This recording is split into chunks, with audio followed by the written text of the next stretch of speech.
बिस्मिल्लाहिर्रहमानिर्रहीम, अस्सलाम वालेकुम, good morning and a very happy new year. अस्सलाम वालेकुम। सुनो पाकिस्तान के साथ मैं हूँ अजीम राना और मेरे साथ हमेशा की तरह मौजूद हैं। और मैं हूँ शहरबानो अवान। उम्मीद है आप सब ठीक होंगे। आपका नया साल जो है उसका आज पहला दिन है और पहले दिन में ही इतने अच्छे अच्छे चेहरे आपके सामने आ चुके हैं और वो आपके नए साल को बेहतरीन बनाने की कोशिश करेंगे। उम्मीद है कि ये साल बहुत अच्छा गुजरेगा। सबसे पहले तो सुनो पाकिस्तान की पूरी टीम की जानिब से आप सबको नए साल की बहुत बहुत मुबारक हो। 2023 का सूरज कई तल्ख और शीरी यादें लेकर गरूब हो चुका हुआ है और नए साल का सूरज नई खुशियाँ, नई उमंगों के साथ आया है, नई उम्मीदों के साथ आया है, नए इरादों के साथ आया है, नए मंसूबों के साथ तुलू हो चुका है और दुनिया भर में नए साल का खूब जश्न मनाया जा रहा है। भरपूर आतिशबाजी का मुजाहरा किया जा रहा है। गुज़श्ता रोज़ नए साल की तकरीबात का आगाज़ पाकिस्तानी वक्त के मुताबिक शाम 4 बजे न्यूजीलैंड के शहर ऑकलैंड से हुआ। इसके 25 घंटे बाद यानी आज शाम 5 बजे जनूबी पैसिफिक में वाक़या अमरीकी जजीरे समोआ में साल नौ की तकरीबात एहतमाम पजीर वैसे शहरबानो अपने व्यूवर्स को ये भी बताते चलें साथ साथ कि ये तकरीबात देखने लायक होती हैं और इस हवाले से खासा टूरिज्म भी होता है। इन तमाम ममालिक में लोग सियाहती मकामात जो है इन ममालिक की जो फेमस स्पॉट्स हैं वहाँ का रुख करते हैं और फिर वहाँ पर बड़ा ही शानदार जो फायरवर्क्स होता है, जैसे ही सुई 12 पे आती है और न्यू ईयर की तकरीबात का बाकायदा आगाज़ होता है। इसके कुछ विजुअल्स हम अपनी टीवी स्क्रीन पर भी दिखा रहे हैं। साल के पहले दिन हमने सबने ये देखा कि सब पुरजोश होते हैं, नया अज़्म किया जा रहा होता है और फिर नए टारगेट भी मुकर्रर किए जाते हैं। तो आप भी अपनी ज़िंदगी को ऑर्गेनाइज करें और ऐसे अहदाफ ऐसे टारगेट सेट करें जिनको आप हासिल कर सकते हैं। और साथ ही साथ आपको ये भी बताएंगे कि नए साल में जो पुरानी नफरतें हैं उन्हें भुला देना चाहिए, मोहब्बतें बांटे, प्यार बांटे, टूटे हुए दिल को जोड़ें, बिल्कुल एक दूसरे के लिए आसानियां पैदा करें अजीम। और साथ ही साथ नया साल हम दुआ करते हैं कि हम सबके लिए एक बहुत अच्छा साल साबित हो, ढेरों खुशियां लेकर आए, कामयाबियां लाए और खुशखबरियां लेकर। वैसे हमने शहरबानो जितनी इतनी अच्छी बातें की हैं ना, तो मेरे ख्याल से अब सबसे पहले हम दोनों को ये अहद करना चाहिए और in front of everybody, public के सामने कि आने वाला जो नया साल, यार बहुत सारे न्यू ईयर रेजोल्यूशंस हैं। कोई एक बताएं जो आपने सोचा बस बेहतरीन हर लिहाज से आने वाला साल इंशाल्लाह। नहीं, आपने कोई एक चीज सोची हो बेहतर साल हो, ऐसी कौन सी चीज है जो आप पिछले साल नहीं कर सके और आप इस साल करेंगे? अच्छा, मेरी इस हवाले से अगर कोई एक न्यू ईयर रेजोल्यूशन मैंने बतानी है तो मैं ये कहूँगा और मैं चाहूँगा कि जितने भी व्यूवर्स हमारे देख रहे हैं वो भी ऐसे ही कोई न्यू ईयर रेजोल्यूशन रखें। ये सबके लिए फायदेमंद है। वो ये है कि अपनी लाइफ में डिसिप्लिन लेके आए और डिसिप्लिन जो है वो बहुत बुनियादी चीज़ है, बहुत ज़रूरी है। तो हम लोग न्यू ईयर को सेलिब्रेट तो करते ही करते हैं। आप हंस क्यों रही हैं? मैंने कहा आप डिसिप्लिन है। न्यू ईयर रेजोल्यूशन है भाई। वेरी नाइस, वेरी नाइस, सही है। आप बताएं। मैं ओवर थिंकिंग नहीं करूँगी। मैं बहुत ओवर थिंकिंग करती हूँ। मैंने सोचा कि मैं 2024 में ओवर थिंकिंग नहीं करूँगी और मैं कोशिश करूँगी कि मेरी वजह से किसी का दिल ना टूटे। वाह वाह वाह वाह, क्या बात है, क्या बात है। तो नया दिन, नया साल अजीम, नई उमंगें, नई उम्मीदें, नई सोचें और इन्हीं नई सोचों के साथ हम ये दुआ भी करेंगे कि जी 2024 पाकिस्तान के लिए और पाकिस्तानियों के लिए तारीख का नया बाब साबित हो। मुल्क में सियासी और मुआशी इस्तेहकाम आए, मईशत तरक्की करे, खुशहाली की बहार आए, महंगाई कम हो। आमीन। दहशतगर्दी और नफरत का खात्मा हो और जवानों को अपने ख्वाबों की मंजिल मिले। खुदा करे 2024 मसाइल की सताए अवाम के जख्मों पर मरहम साबित हो। आए आज इस अहम मौके पर हम सब मिलकर यह अहद करेंगे कि पाकिस्तान को तरक्की, खुशहाली, अमन और आगही और आतिशी का गहवारा और मोहब्बत का गहवारा बनाएंगे और जोश और जज्बे के साथ वतन अजीज की खिदमत करेंगे और इसे दुनिया का बावकार मुल्क बनाएंगे इंशाल्लाह। आमीन जी, इंशाल्लाह आमीन। और वैसे इस हवाले से मुझे एक शेर भी याद आता है अहमद नदीम कासमी साहब का। क्या खूब उन्होंने कहा है कि खुदा करे मेरी अर्ज़े पाक पर उतरे वो फसले गुल जिसे अंदेशा ज़वाल ना हो, यहाँ जो फूल खिले वो खिला रहे बरसों, यहाँ खज़ां को गुजरने की भी मजाल ना हो। क्या बात, क्या कह दिया आपने, जबरदस्त। क्या कह दिया मैंने सुबह जबरदस्त। दुआ ये भी है कि नया साल पाकिस्तान के साथ साथ आलिम इस्लाम और पूरी दुनिया के लिए खुशियों से भरपूर हो, इंसानियत के लिए बायस रहमत हो, हर तरफ अमन का बोलबाला हो, तमाम मुसलमानों के लिए मुसरत और शादमानी का साल हो। बिल्कुल जी, ये साल कश्मीर और फ़लस्तीनी समेत पूरी दुनिया के मुसलमानों के लिए आज़ादी का साल साबित हो, हमारी ये भी दुआ है। और इसी हवाले से एक और शेर हम आपको बताएं तो किसी शायर ने क्या खूब कहा कि ना कोई रंज का लम्हा किसी के पास आए, खुदा करे कि नया साल सबको रास आए। ये पता है वो टेक्स्ट मैसेजेस आते थे, वहां से पढ़ा ये वो ईद कार्ड नहीं आते थे, मुझे भी कार्ड आया कल, नए साल का नया साल न्यू ईयर कार्ड आया, उस पे ये शेर लिखा हुआ था। Very good, very very good शेर यार। तो इस मैंने हवाले सोचा से शेयर करेंगे अपने बहुत व्यूअर्स के अच्छा साथ। कि नया साल सबको रास आए। निगरां वज़ीर आज़म जो है हमारे अनवारुल हक काकर साहब, उन्होंने अपील की थी कि मुल्क भर में नए साल के मौके पर फ़लस्तीन के मजलूम आवाम को साथ रखा जाए, उनको याद रखा जाए, यकजहती के तौर पर सादगी से मनाया जाए। पूरी कौम मासूम और निहत्ते फ़लस्तीनियों के साथ खड़ी है। गजा की सूरत हाल पर पूरी कौम रंजो गम का शिकार है। तो फिर ये कैसे मुमकिन है कि हम लोग यहाँ बैठ के बिल्कुल, और खिराज तहसीन के मुस्तहिक हैं जी हमारे इंटरिम पीएम, जिनकी जानिब से बर वक्त और बड़ा ही मुनासिब ये ऐलान किया गया, और साथ ही साथ सिर्फ ऐलानों तक ही जो है इक्तफा नहीं किया जा रहा, बल्कि पाकिस्तान की जानिब से भरपूर अमली इक़दामात भी किए जा रहे हैं। एक जानिब तो न्यू ईयर सेलिब्रेशन को डिस्करेज किया गया, दूसरी जानिब हमारे जो गजा में मजलूम फ़लस्तीनी बहन भाई हैं उनके लिए इमदाद पहुँचाने का सिलसिला भी जारी है। तीसरी खेप जो है वो तैयार है, और हमने साल की खुशियाँ मनाने पर, जो नए साल की खुशियाँ मनाने पर स्पेसिफिकली हम लोग जो लाखों रुपए खर्च करते हैं, तो बेहतर है कि इस मौके पर बेतहाशा खराजात ना करें, फजूल खर्ची के बजाय हम सबको ये चाहिए कि गरीबों और जो मुस्तहिकीन हैं उनकी मदद कर सकें। हम बेशक अहले गजा तक अपनी इमदाद नहीं पहुँचा सकते बराह रास्त, लेकिन कम अज़ कम जो हमारे मुल्क में हमारे बहन भाई हैं, अपने इर्द गिर्द देखें, कई ऐसे सफ़ेद पोश लोग हैं जिन्हें ज़रूरत है, तो उनकी मदद करें। और बिलखसूस जब हम इजराइल और की जानिब से ढाए जाने वाले मुजालिम की बात कर रहे हैं, तो ये बताना भी ज़रूरी है कि सहूनी फोर्सेस ने वहाँ पर क़यामत बर्पा कर रखी है। खाने पीने और अद्वियात की शदीद किल्लत है वहाँ पर, और अपनी इस्तिताअत के मुताबिक मासूम फ़लस्तीनियों की पाकिस्तान जो है वो भरपूर अंदाज में मदद कर रहा है, और इंशाल्लाह करते रहेंगे। और इससे ये होता है जी कि ना सिर्फ सवाब मिलता है, बल्कि इससे इंसान का जो कल्ब है वो बड़ा बिल्कुल सुकून मिलता है, बड़ा इंसान जो है वो इत्मीनान में रहता है। फ़लस्तीन की बात हो रही है तो इसी पर बात करेंगे। हमारे साथ मौजूद हैं हमारे गेस्ट, आलमी अमूर के माहिर हैं प्रोफेसर हुसैन आलम साहब। सर वेलकम टू सुनो पाकिस्तान। बात की जाए फ़लस्तीनियों की तो ये सारी सिचुएशन जो है मज़ीद ख़राब होती हुई दिखाई दे रही है, और इसराइल की अगर बात की जाए तो आलमी तौर पर वो तनहा दिखाई दे रहा है। क्या लगता है अब बरतानिया ने भी खुलेआम कहना शुरू कर दिया है कि जो इसराइल की जानिब से किया जा रहा है ये काबिल कबूल नहीं है।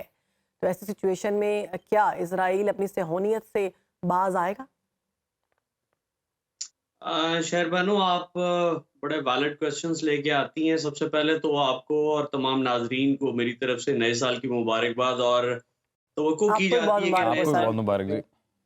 हाँ जी, नए साल के अंदर तवक्को की जाती है कि बैनुल अक़वामी तौर पर जितना प्रेशर इसराइल पर डेवलप हो चुका है, और जो इंटरनल पॉलिटिक्स है जिसमें नेतन्याहू को तवक्को की जाती है कि वॉर क्राइम्स का जिम्मेदार ठहराया जाएगा, और साउथ अफ्रीका जैसा मुल्क जो है वो बैनुल अक़वामी अदालत इंसाफ में पहुंच गया, तो इसके ऊपर प्रेशर तो डेवलप हो चुका है, लेकिन वो अभी भी बाज नहीं आ रहा है। उसका मकसद इंटरनली जो पॉलिटिक्स है उससे तवज्जो हटाना, ताकि उनके ऊपर जो नेतन्याहू के ऊपर जो इल्ज़ामात हैं करप्शन के, उनसे जान छुड़ाना, उसको प्रोलॉन्ग करना है। और इसी तरह बेशुमार ऐसी चीज़ें हैं जो आलमी तौर पर भी इसराइल को तनहा किए जा रही हैं। जैसे कि पूरी दुनिया के अंदर इसराइल के ऊपर प्रेशर डेवलप हो चुका, तो अमेरिका भी दो रियासती हल की तरफ आ रहा है और जोर दे रहा है। लेकिन क्या इसराइल इस दो रियासती हल को मानने के लिए तैयार है? हमारे यहाँ भी बेशुमार लोगों की राय जो है इससे मुख्तलिफ हो सकती है। बेशुमार लोग कहते हैं कि दो रियासती हल जो है वो इसराइल को तस्लीम कर रहा है, लेकिन इसके अलावा कोई और हल नजर नहीं आता। क्या आप समझते हैं कि इसराइल अपना आप वाइंड अप कर लेगा? ऐसा मुमकिन नहीं है, ठीक है। और इसी तरह बेशुमार ऐसे लोग हैं, इवन फ़लस्तीन में ऐसे लोग हैं जो दो कौमी रियासत को समझते हैं कि ये हल नहीं है। उसकी वजह ये है कि ग्राउंड रियलिटी कहती है कि वहाँ पर बेशुमार इलाके जहाँ पर आप फ़लस्तीनियों को हुकूमत देना चाहते हैं या इसको एक्सटेंड करेंगे, जो कि स्टार्ट में तय पाया था कि 35% इलाका इनको दिया जाएगा, तो उसके लिए भी जो नई इसराइली आबादियाँ और आबादकार हैं उनको जगह खाली करनी पड़ेगी। तो ये दो पॉइंट ऑफ व्यू मौजूद है, लेकिन फिल वक्त जो पूरी दुनिया इसके ऊपर ज्यादातर लोग समझते हैं, खासतौर पे अमेरिका, के इसका हल जो है दो कौमी रियासत है। तो दो कौमी रियासत की तरफ भी इसराइल नहीं आ रहा, क्योंकि जगह नहीं है, और इसराइली बहुत सारे जो ज़ायनिस्ट लोग हैं वो समझते हैं कि पूरे खिता अरब के ऊपर उनका कब्जा होना चाहिए।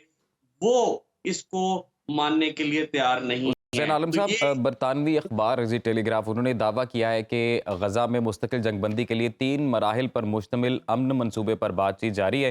पहले मरहले में कैदी रिहा होंगे, दूसरे मरहले में गजा और मगरबी किनारे पर हुक्मरानी के लिए फ़लस्तीनी ग्रुपों को मुत्तहिद किया जाएगा, और फिर तीसरे मरहले में हतमी जंग बंदी होगी, तो आपको क्या लगता है ये मंसूबा हमास के लिए काबिल कबूल होगा? देखिए, हमास जो है अभी तक बहुत सारे इस्राएली कैदी उनके पास मौजूद हैं और हमास को पता है कि इससे पहले बहुत सारे कैदी छोड़ने के बाद इसराइल ने अपने हमलों के अंदर शिद्दत बढ़ाई थी, तो वो इतनी आसानी से इसको एक्सेप्ट नहीं करेंगे।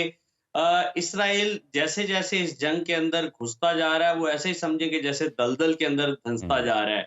बेशक मज़ालिम अवाम पर हैं, लेकिन इसराइल के अपने अंदर जो आवाज़ें उठी हैं, इसराइल की अपनी जो इकॉनमी है और इवन पूरी दुनिया की इकॉनमी को इसने अपनी लपेट में ले लिया। आप बाब मंदब से लेके बहरा अमर तक देखें तो जो बहरी जहाज़ इसराइल की तरफ जा रहा होता है, उसके ऊपर हूसी बागियों के हमले बढ़ गए बिल्कुल। हैं हम्म। और अगर वो दूसरा रास्ता लेता है, अफ्रीका की तरफ जाता है, तो एक तो उसके ऊपर इंश्योरेंस की रकम बढ़ जाती है, दूसरा उसके ऊपर टाइम ज़्यादा लेता है और तीसरा ये कि उसके जो अखराजात हैं वो आम लोगों को और फिर वैसे भी ये 30% जो तेल है जो यूरोप को जाता है वो इसी रास्ते से जाता है, तो मेरा नहीं ख्याल कि कोई बहुत ज़्यादा इसराइल को फ़ायदा होगा इस जंग को प्रोलॉन्ग करने का। इन द लॉन्ग रन नुकसान बहुत ज़्यादा है और हमास जो है वो इस टाइम भी समझ रही है और पोज़ीशन में है कि वो बार्गेनिंग कर रही है और जी। वो कहते हैं कि हम इस जंग को बंद नहीं करेंगे। दूसरी तरफ इसराइल जो है वो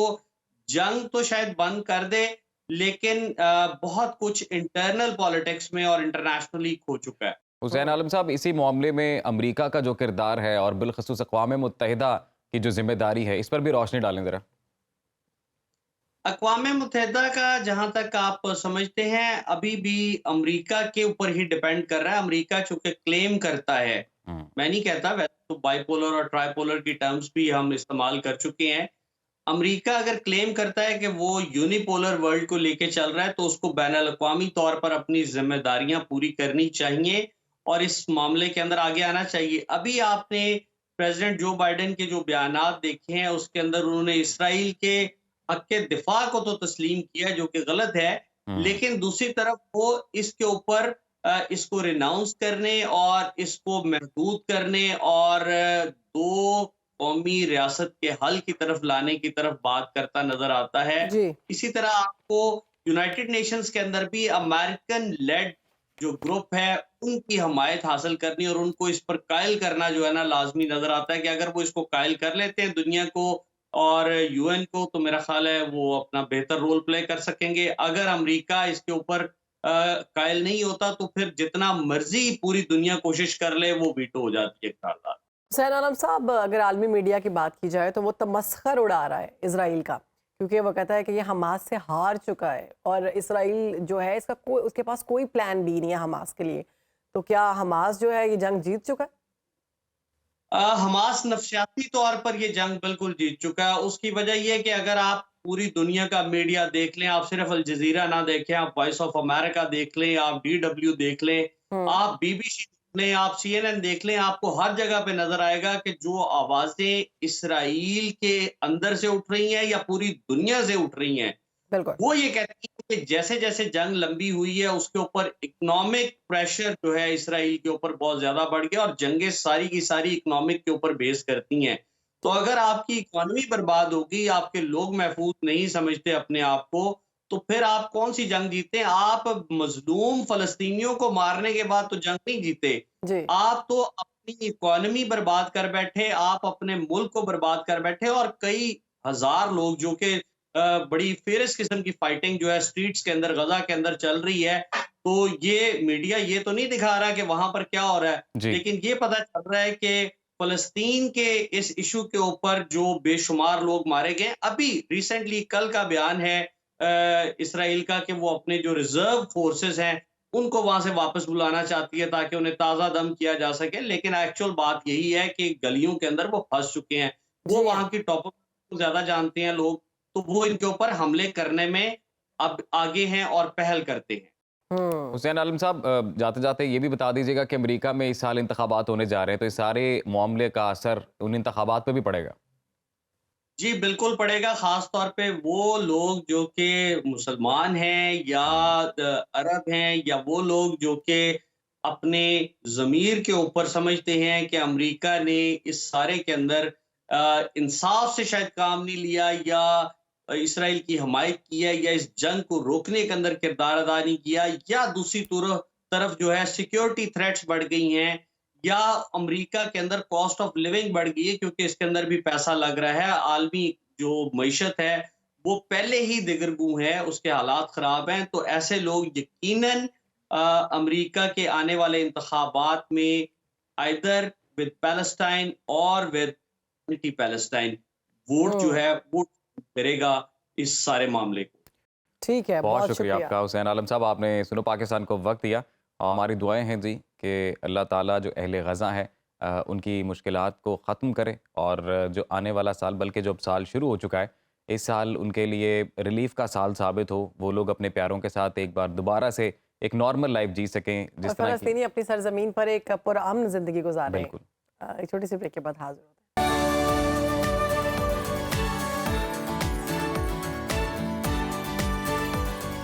वेलकम बैक। ठीक एक साल पहले मुल्क में सियासी कशीदगी, इक़्तिसादी बहरान और अमन व अमान के गिर्द अगर बात की जाए, जो सूरत हाल थी वो थोड़ी सी ख़राब थी, और यकीनी तौर पर हर तरफ गम के और इन चीज़ों के बादल छाए हुए थे। लोग जो हैं वो बेरोज़गारी की तरफ बढ़ रहे थे। गैर यकीनी ने सबको अपनी लपेट में ले रखा था, मगर पाक फौज के सिपह सलार जनरल आसिम मुनीर ने ओहदा संभाला तो नज़रियाती, जोग्राफियाई, मुआशी और सियासी सरहदों का दिफा करने के साथ साथ मायूसी के सफ़र को मुस्तहकम पाकिस्तान की जानिब मोड़ने की ठानी।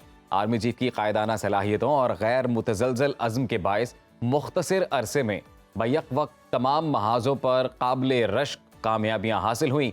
आर्मी चीफ ने मुल्क की तारीख में पहली बार माफिया, स्मगलर्स, ज़ख़ीरा अंदोज़ों के खिलाफ सख्त तरीन ऑपरेशन की अमली क़यादत की। डॉलर नीचे आया, सरमायाकारों का एतमाद बहाल हुआ। बिल्कुल, स्टॉक मार्केट ने तमाम बैरियर्स तोड़ दिए और 65,000 पॉइंट्स की तारीखी बुलंदी को अबूर भी किया। जनरल आसिम मुनीर की पेशा वराना सलाहियतों के नतीजे में दहशतगर्दों को चुन चुन कर जहन्नुम वासिल किया गया। Army chief general Asim Munir ने मिलिट्री डिप्लोमेसी के ज़रिए आलमी ताकतों और हमसाया दोस्त ममालिक से ताल्लुकात में तवाज़ुन के लिए सिविल हुकूमती कमाल हुनरमंदी से मुआवनत भी की और पाकिस्तान के वक़ार को बहाल किया। और बड़ी फौज के सिपहसालार की क़यादत में पहली बार 40 बरसों से गैर कानूनी तौर पर मुकीम लाखों गैर मुल्कियों के मौसर इनखला को यकीनी बनाया गया। जी बिल्कुल, और आर्मी चीफ की मेहनत और जिदोजहद की बदौलत आज का पाकिस्तान माजी के पाकिस्तान से यकसर मुख्तलिफ है। Army chief general Syed Asim Munir की क़यादत में पाकिस्तान की काबिल रश्क कामयाबियों पर देखते हैं एक खुसूसी डॉक्यूमेंट्री।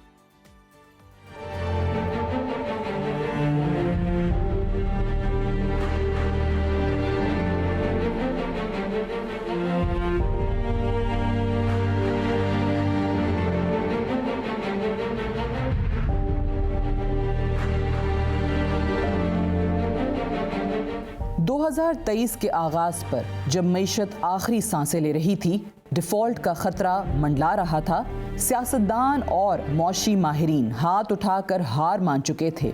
उस मुश्किल तरीन वक्त में army chief general Asim Munir ने मईशत में बेहतरी लाने का बेड़ा उठाया। अनथक मेहनत और बेलौस जज्बे के तहत की जाने वाली कोशिशों से मईशत वेंटिलेटर से निकलकर सांस लेने लगी और साल के आखिर तक तरक्की की राह पर गामजन हो गई। जीडीपी की शरह मनफी जोन से निकलकर मुस्बत जोन में आ गई।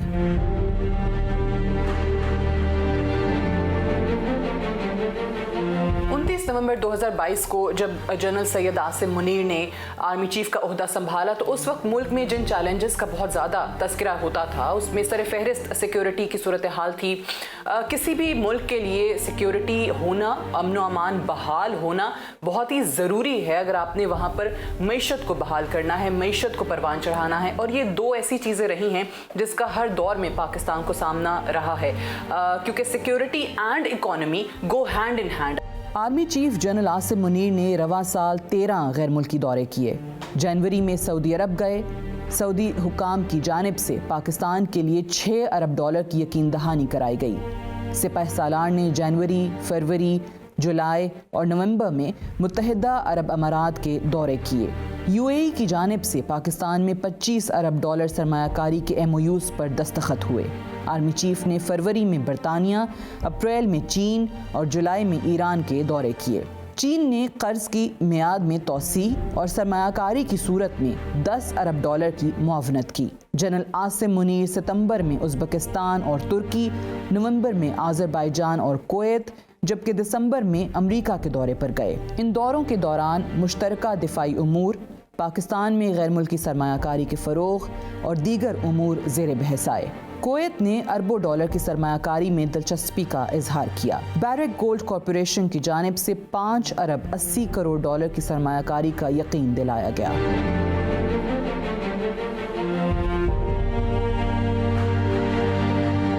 सिपहसालार ने दोस्त ममालिक के साथ ताल्लुकात के जमूद को ख़त्म किया और दुनिया में पाकिस्तान की साख को बहाल किया। पाकिस्तान के सऊदी अरब, मुत्तहिदा अरब अमारात, चीन और अमेरिका के साथ ताल्लुकात में वाज़े बेहतरी आई। माहिरीन के मुताबिक जनरल आसिम मुनीर ने पाकिस्तान की मईशत और सफारती ताल्लुकात पर अनमिट नकूश छोड़े हैं। पाकिस्तान आर्मी चीफ की तरफ से जितनी भी कोशिश की गई है वो इसी सिमत में की गई है कि पाकिस्तान की ना सिर्फ मईशत को बहाल किया जाए, लेकिन इसके साथ साथ जो पाकिस्तान को दरीना मसाइल है मईशत के साथ, जैसे कि मनी लॉन्ड्रिंग, जैसे कि आपकी सरहदें बिलखसूस अफ़गानिस्तान के साथ जो गैर महफूज रही हैं उनको महफूज किया जाए। आपने मसला कश्मीर के ऊपर और इसके अलावा जो इस वक्त तमाम उम्मत मुस्लिमा के लिए बहुत बड़ा चैलेंज है मसला फ़लस्तीन, उसके ऊपर भी ये वाज़े ना सिर्फ आवाज़ उठाई बल्कि ये बात पहली दफ़ा जो है आप एक तरह से कह सकते हैं कि वाज़े तौर के ऊपर पाकिस्तान की अफवाज और अफवाज पाकिस्तान ने ये बात जो है अपने जो भी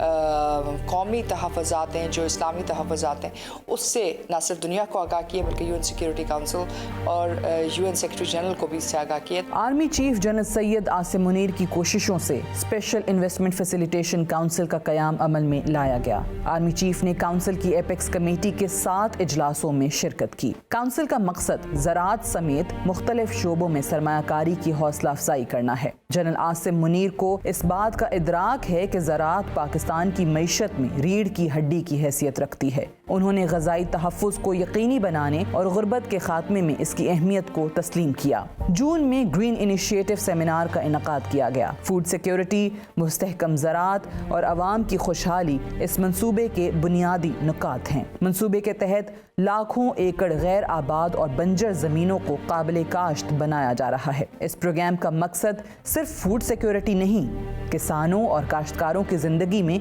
इंकलाबी तब्दीली लाना है। पाकिस्तान न सिर्फ ज़रई पैदावार में खुद कफ़ील हो बल्कि बैरून ममालिक भी ज़रई अजनास बरामद करके कीमती ज़र मुबादला हासिल करे। किसानों की मेहनत की बदौलत ये सरजमीन सोना उगलेगी।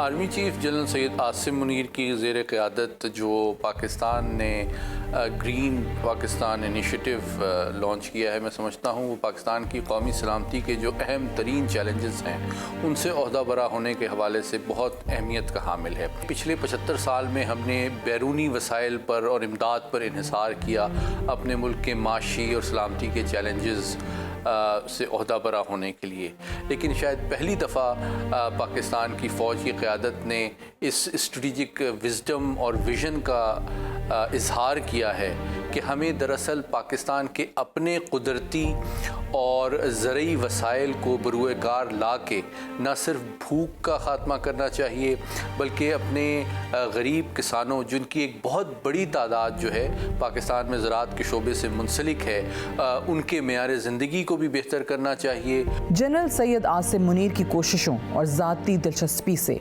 डॉलर और अशियाए ज़रूरिया की स्मगलिंग के ख़िलाफ़ क्रैकडाउन किया गया। इन कोशिशों के नतीजे में रुपए की कदर में नुमायाँ बेहतरी आई और मौशी इस्तेहकाम की राह हमवार हुई। ओपन मार्केट में डॉलर की कीमत 335 रुपए तक पहुंच गई थी, जो इन इक़दामात की बदौलत 280 रुपए की सतह पर आ गई।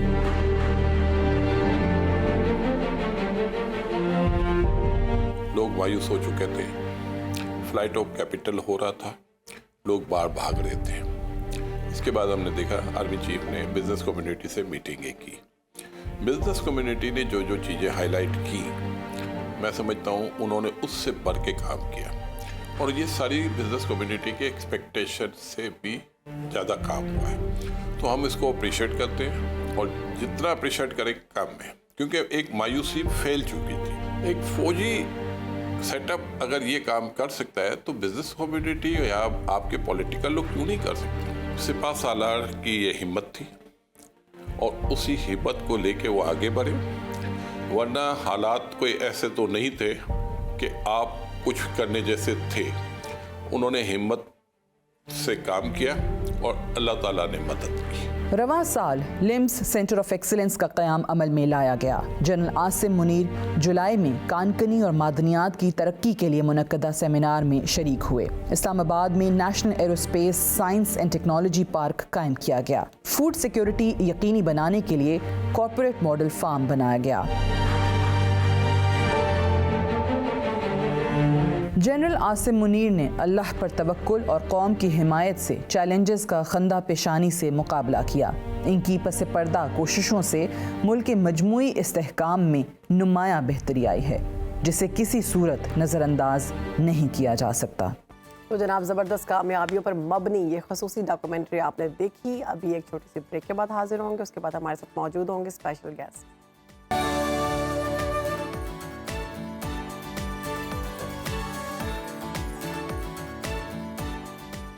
आ गए हैं ते छा गए हैं ठा करके शोबिस के सोनिया आतिफ असलम। क्या बात। तो जी, शोबिस की दुनिया से खबर ये कि गुलकार आतिफ असलम का रोमानवी गाना जिंदगी रिलीज होते ही छा गया और सोशल मीडिया पर इसे लाखों व्यूज हासिल हो चुके हैं।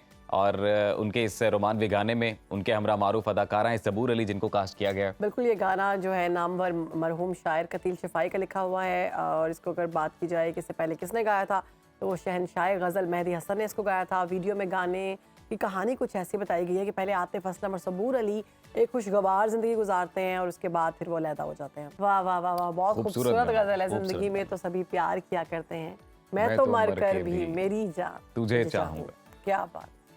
और इसको बड़े अच्छे अंदाज में बहुत अच्छे अंदाज में, अच्छा बड़ा अच्छा रीमेक किया है। वैसे मुझे भी पर्सनली बहुत अच्छा लगा और हमारी दुआएं हैं कि इस नए साल में गाना मजीद कामयाब हो जाए। बिल्कुल जी। अब ये तो हो गई बात गाने की, म्यूजिक की। आप कुछ बात कर लेते हैं सब्जियों की। तो पाकिस्तान गाने के बाद डायरेक्ट सब्जियां, हाँ ना, खाना पीना भी तो साथ ही होता है। 2023 में बड़ी महंगाई का सामना करना पड़ा। हर जगह पर जहाँ भी आप जाते थे, चाहे वो सब्जियां थी, ग्रॉसरी थी, लोग बहुत मुश्किलात का शिकार थे, बड़ी महंगाई थी। अब देखना ये 2024 में कौन सी ऐसी सब्जी है जो सस्ती है। तो रुबीना यूसुफ गई हैं, देख लेते हैं।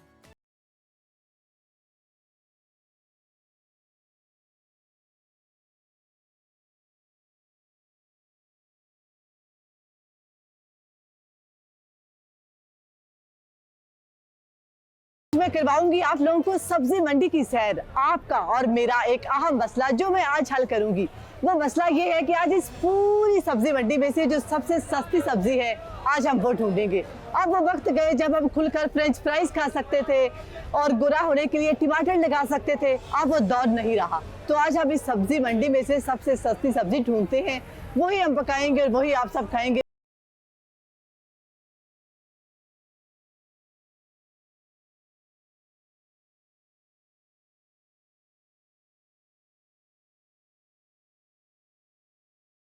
अगर मेरे जैसे लोग शलजम नहीं खाते, वो क्या खाएंगे?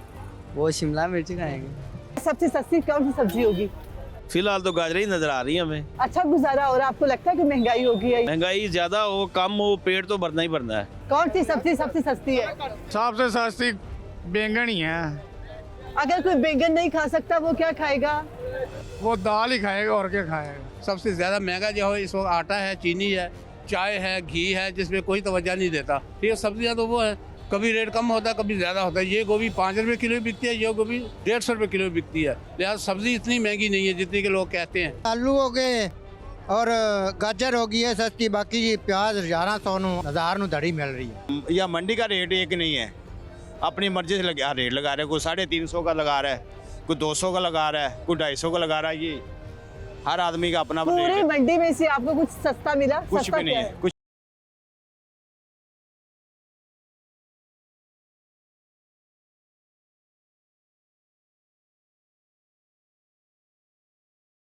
पिछले 7 से इस साल में कितना फर्क है प्राइसेस में? महंगाई बहुत महंगाई हो गई है, बहुत महंगाई हो गई है।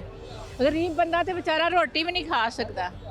ਇਹ ਕਿ ਮੰਡੀ ਹੈ ਫਿਰ ਜ਼ਰਾ ਥੋੜਾ ਸਸਤਾ ਲੱਭ ਜਾਂਦਾ। ਲੋਕ ਕਿੰਨੇ ਧੱਕੇ ਖਾਂਦੇ ਨੇ ਗਲੀਆਂ 'ਚ ਵਿਚਾਰੇ ਖੜ ਕੇ ਵੇਚਦੇ ਨੇ। ਹੋਰ ਮਹਿੰਗਾਈ ਹੁੰਦੀ ਹੈ, ਉਹਨਾਂ ਵਿਚਾਰਿਆਂ ਨੇ 200 ਰੁਪਏ ਕਿਲੋ ਸ਼ਿਮਲਾ ਮਿਰਚ ਉਹਨਾਂ ਨੇ 300 ਰੁਪਏ ਕਿਲੋ ਵੇਚਣੀ ਹੈ। ਮਹਿੰਗਾਈ ਇੰਨੀ ਸਖਤ ਹੈ, ਗਰੀਬ ਬੰਦਾ ਰੱਜ ਕੇ ਰੋਟੀ ਨਹੀਂ ਖਾ ਸਕਦਾ। ਅੱਲਾ ਹੀ ਉਹਦੀ ਪੂਰੀ ਪਾਏ ਤੇ ਜਿਹੜੇ ਹਾਕਮ ਬੈਠੇ ਨੇ ਅੱਲਾ ਉਹਨਾਂ ਦੇ ਘਰ ਤੇ ਸਭ ਕੁਝ ਹੈ ਵੇ। ਸਾਨੂੰ ਤਾਂ ਇਮਰਾਨ ਖਾਨ ਮਾਰ ਗਿਆ। ਉਹਨੇ ਮਤਲਬ ਕਾਰੋਬਾਰ ਹੀ ਬੰਦ ਰੱਖੇ ਨੇ। ਉਹ ਨਵਾਜ਼ ਸ਼ਰੀਫ ਹੈਗਾ ਸੀ ਕਾਰੋਬਾਰੀ ਬੰਦਾ ਸੀ, ਕਾਰੋਬਾਰ ਚੱਲਦਾ ਰਹਿੰਦਾ ਸੀ। ਇਹ ਕੋਈ ਕਾਰੋਬਾਰ ਨਹੀਂ ਇਹਨੇ ਹੋਣ ਦਿੱਤਾ। ਸਭ ਬੰਦੇ ਪਠਾਨ ਆ ਗਿਆ ਉਹਨੇ ਸਾਰਿਆਂ ਦੀ ਨਾ ਕੋਈ ਤਗੜਾ ਛੱਡਿਆ ਨਾ ਕੋਈ ਮਾੜਾ ਛੱਡਿਆ।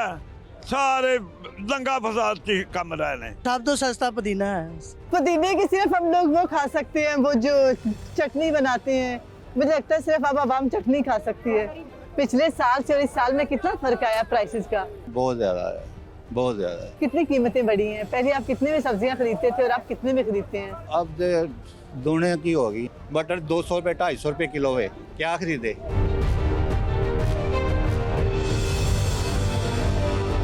क्या लगता है कौन सी सब्जी सबसे ज्यादा सस्ती है? सस्ती तो यहाँ पर फिलहाल कोई भी नहीं है। जो मार्केट के हिसाब से बाजार में देखते हैं तो उधर भी वही रेट है, आम दुकानों पे भी, और मंडी में भी यही रेट है। इंसान सस्ता है बस, और कुछ भी सस्ता नहीं है। नाकस पॉलिसियों की वजह से ना सारा निज़ाम दरम बरम हुआ है। ये प्याज इन दिनों में सिंध वाला प्याज आता था, फसल होती थी हमारी, ये 100 रुपये दड़ी बिकता था, जो आज 900 रुपये दड़ी बिक रहा है, 1000 रुपये का दड़ी बिक रहा है। अवाम क्या करेगी? आज इंडिया में 50 रुपये दड़ी प्याज बिक रहा है, 30 रुपये दड़ी आलू बिक रहे हैं। आप 900 रुपये बेच रहे हैं, 1000 रुपये बेच रहे हैं। इंडिया में 50 रुपये दड़ी है, कोई पूछने वाला नहीं है, हुकूमत नहीं है, उनकी अपनी लड़ाइयाँ अवाम मार रही है, पीस रही है। इसका बेचारी के अवाम का क्या कसूर है? जुल्म हो रहा है, खुदा की कसम। कम से कम 500 आदमी मांगने वाला आता है डेली। 500 आदमी मंडी में एक प्याज दे दो, एक आलू दे दो। इनको पता ही नहीं है, ये दफ्तरों में बैठते हैं, आते हैं।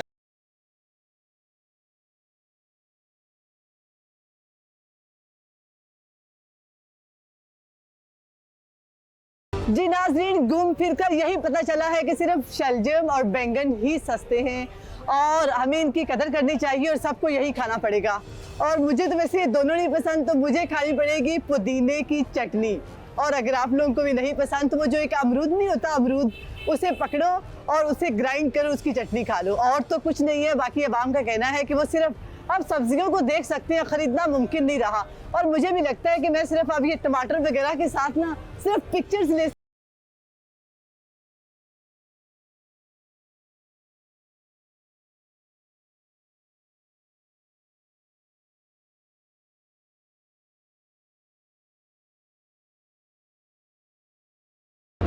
तो जी रुबीना ने इस वक्त जो सब्जी मंडी की सूरत हाल है वो तो वाजे कर दी है, और उन्होंने बताया कि इस वक्त जो सबसे सस्ती 2 सब्जियां हैं बैंगन एंड शलजम। आपको पसंद है? बस ठीक है।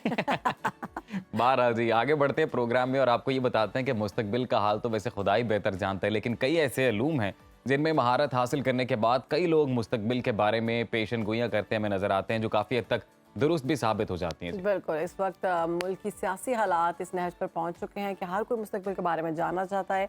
तो इस वक्त हमारे साथ मौजूद हैं mind science expert doctor Moiz Hussain और इल्म नजूम के माहिर हैं आगा बहिश्ती।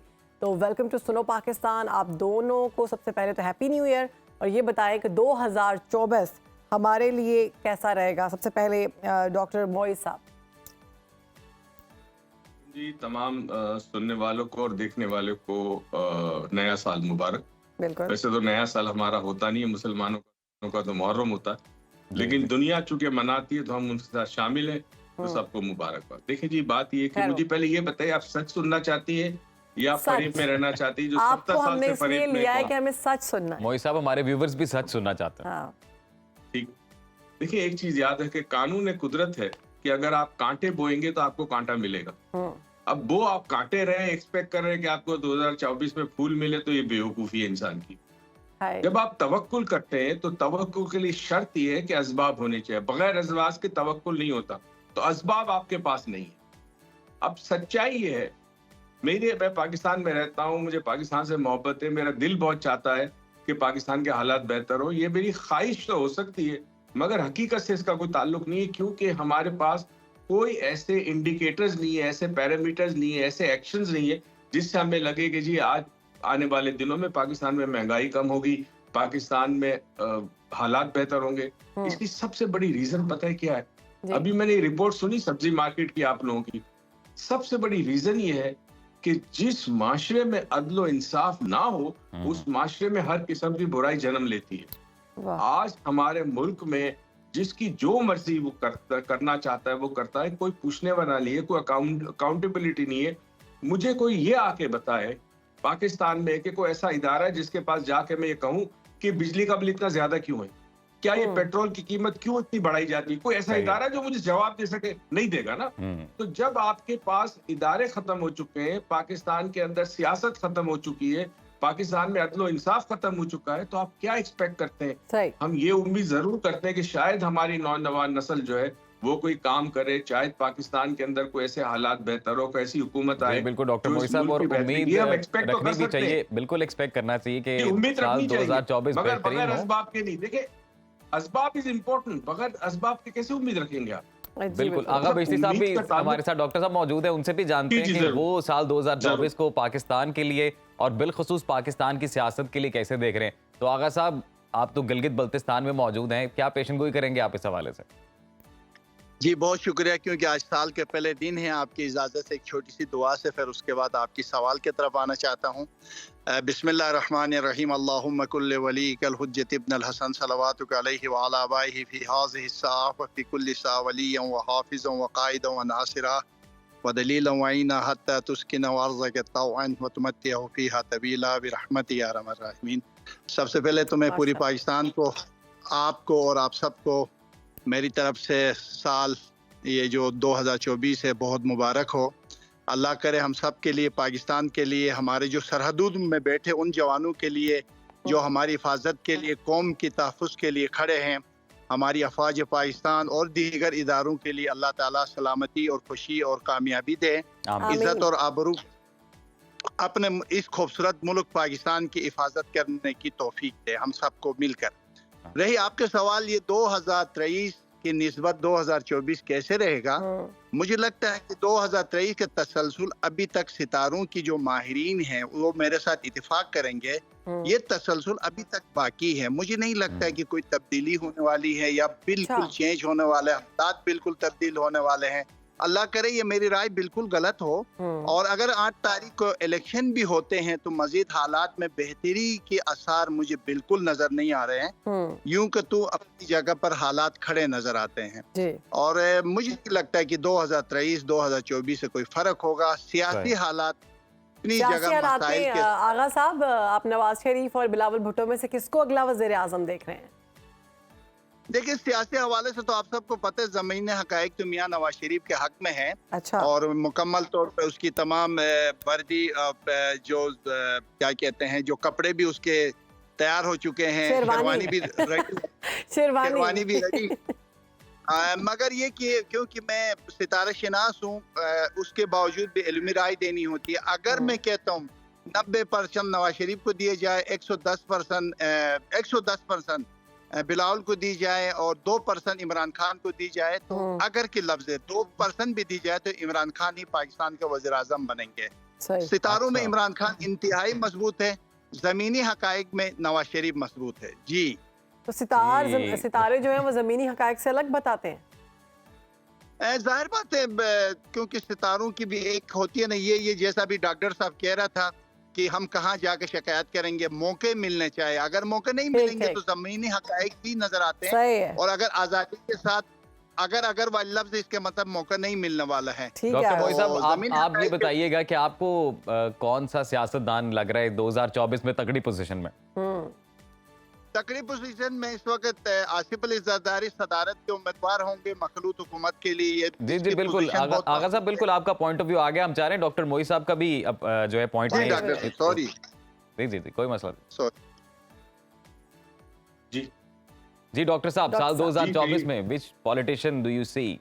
देखिए, मैं तो फ्रैंकली स्पीकिंग हम इंट्यूशन की बेसिस पे काम करते हैं, और मेरा इंट्यूशन ये कहता है, again I may be wrong, जाहिर है गैब का इल्म अल्लाह जानता है, नवाज शरीफ की लिए 2024 में उसकी लाइफ को डेंजर हो सकता है, खतरा हो सकता है अच्छा। किसी बीमारी से ठीक है, किसी हकीकी बीमारी से हो सकता है। दूसरा, फिर मैं कुछ नहीं कह सकता, मैं तो बेसिकली ये देखता हूँ, जैसे आगा साहब ने भी कहा, देखिए आपके पास फिजिकल रियलिटीज क्या है, आपके पास आपके बच्चे स्कूल में तालीम हासिल नहीं कर रहे, आपके माँ बाप बच्चों की तालीम के लिए फीस नहीं निकाल पा रहे, घर का किराया नहीं निकाल पा रहे। जब ये हालात होंगे तो हाउ डू यू एक्सपेक्ट। हाँ, मुझे उम्मीद थी कि 2024 में कुछ चेंजेस आएंगे अगर एक पॉलिटिकल हुकूमत आती है जो अवामी मुंतखब हुकूमत हो और वो कोई अहम फैसले करती है। अहम फैसले से ये मुराद नहीं है कि आप कीमतें बढ़ा दें, अहम फैसले से मुराद है कि आपने अखराजात, अपने जाती अखराजात जो गवर्नमेंट के वो कम करते हैं, अगर ये कम हो सकते हैं तो डेफिनेटली फर्क पड़ेगा, मगर लगता नहीं है। असल में देखिए, ये जो वबा है हमारे मुल्क में कैंसर की तरह फैल चुकी 70 साल से, ये हर जगह जा चुकी है, हर डिपार्टमेंट में, हर इदारे में जा चुकी है। हर शख्स अपने फायदे के लिए सोचता है। आप देखिए, इखलाकियात का बेड़ा गर्क हो चुका है, किरदार खत्म हो चुका है। डॉक्टर साहब, अगर हम खेल के मैदान की बात करें तो खेल के मैदान में तो बेहतरी होती हुई दिखाई दे रही है 2024 में। मुझे कोई बेहतरी नजर नहीं आ रही, अल्लाह करे कि हो जाए, मगर बेहतरी नजर नहीं आ रही क्योंकि अवाम में नहीं है। आगा साहब, खेलों के बारे में बता दे जाते जाते कि 2024 में पाकिस्तान ये खेलों के हवाले से डॉक्टर साहब की बात से मुकम्मल इत्तेफाक करते हुए मुझे नहीं लगता है कि कोई मुआवजा होने वाला है। अलबत्ते क्रिकेट के हवाले से काफी बेहतरी मौजूद है, दीगर खेलों में कोई बेहतरी के आसार अभी तक नजर नहीं आ रहे। चेयरमैन पीटीआई के सितारे क्या कह रहे हैं, क्या कोई रिलीफ मिलने वाला है, कोई बाहर आ जाएंगे वो? मुझे लगता है मियाँ, ये जो इमरान खान के सितारे और पीटीआई के सितारे देख के जनवरी के महीने में इमरान खान को जमानत, इसी महीने में 2024 के इस पहले महीने में यकीनी तौर पर इमरान खान को जमानत मिल जाएगी, सुप्रीम कोर्ट से रिलीफ भी मिल जाएगा। अच्छा। उसके बावजूद भी अगर 2% भी अगर मौका मिलता है तो यकीनी तौर पर इमरान खान ताकतवर तरीन सियासत बनेगा। और दूसरे डॉक्टर साहब की बात से थोड़े से 1 मिनट के लिए बात इजाफा करूँ मैं एक बात को, जब तक मुकम्मल सियासी जमातों को मौका नहीं मिलेगा उस वक्त तक आलमी सतह पर खुसूसन IMF या दुनिया के अंदर, यूरोप, अमेरिका के अंदर इमरान खान के जो हामी हैं वो यकीनन पाकिस्तान के लिए मुश्किलात पैदा करेंगे। अहले जो हमारे जो आला ओहदों पर बैठे, टाइम की किल्लत की वजह से माजरत, वैसे तो वक्त जो है हमारे पास बहुत कम था, दिल तो कर रहा था 1-2 सवाल और किए जाए। शुक्रिया। डॉक्टर मोइज साहब और आगा बहिश्ती साहब हमारे साथ मौजूद थे और उन्होंने बड़ी खूबसूरत दुआ के साथ आगाज़ किया। तो हम यही दुआ करते हैं कि पाकिस्तान जो है वो 2024 में, जो उनकी जानिब से कहा गया कि पाकिस्तान के हालात बेहतर होते हुए दिखाई नहीं दे रहे, लेकिन हमारी दुआ है कि बेहतर हों और मजीद बेहतर। और हम अपना प्रोग्राम आगे बढ़ाएंगे एक ब्रेक के बाद। आप कहीं मत जाइएगा, वापस आएंगे, देखते रहिए सुनो पाकिस्तान।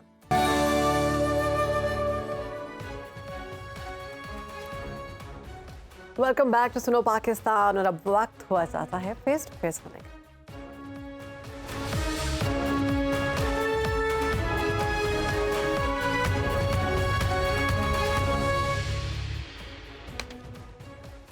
अस्सलाम वालेकुम और नया साल मुबारक। मैं हूं अदनान आदिल और मेरे साथ हैं सीनियर सहाफ़ी अनीक नाजी साहब। नाजरीन, नया साल शुरू हो गया है 2024, लेकिन इश्यूज़ वही पुराने हैं।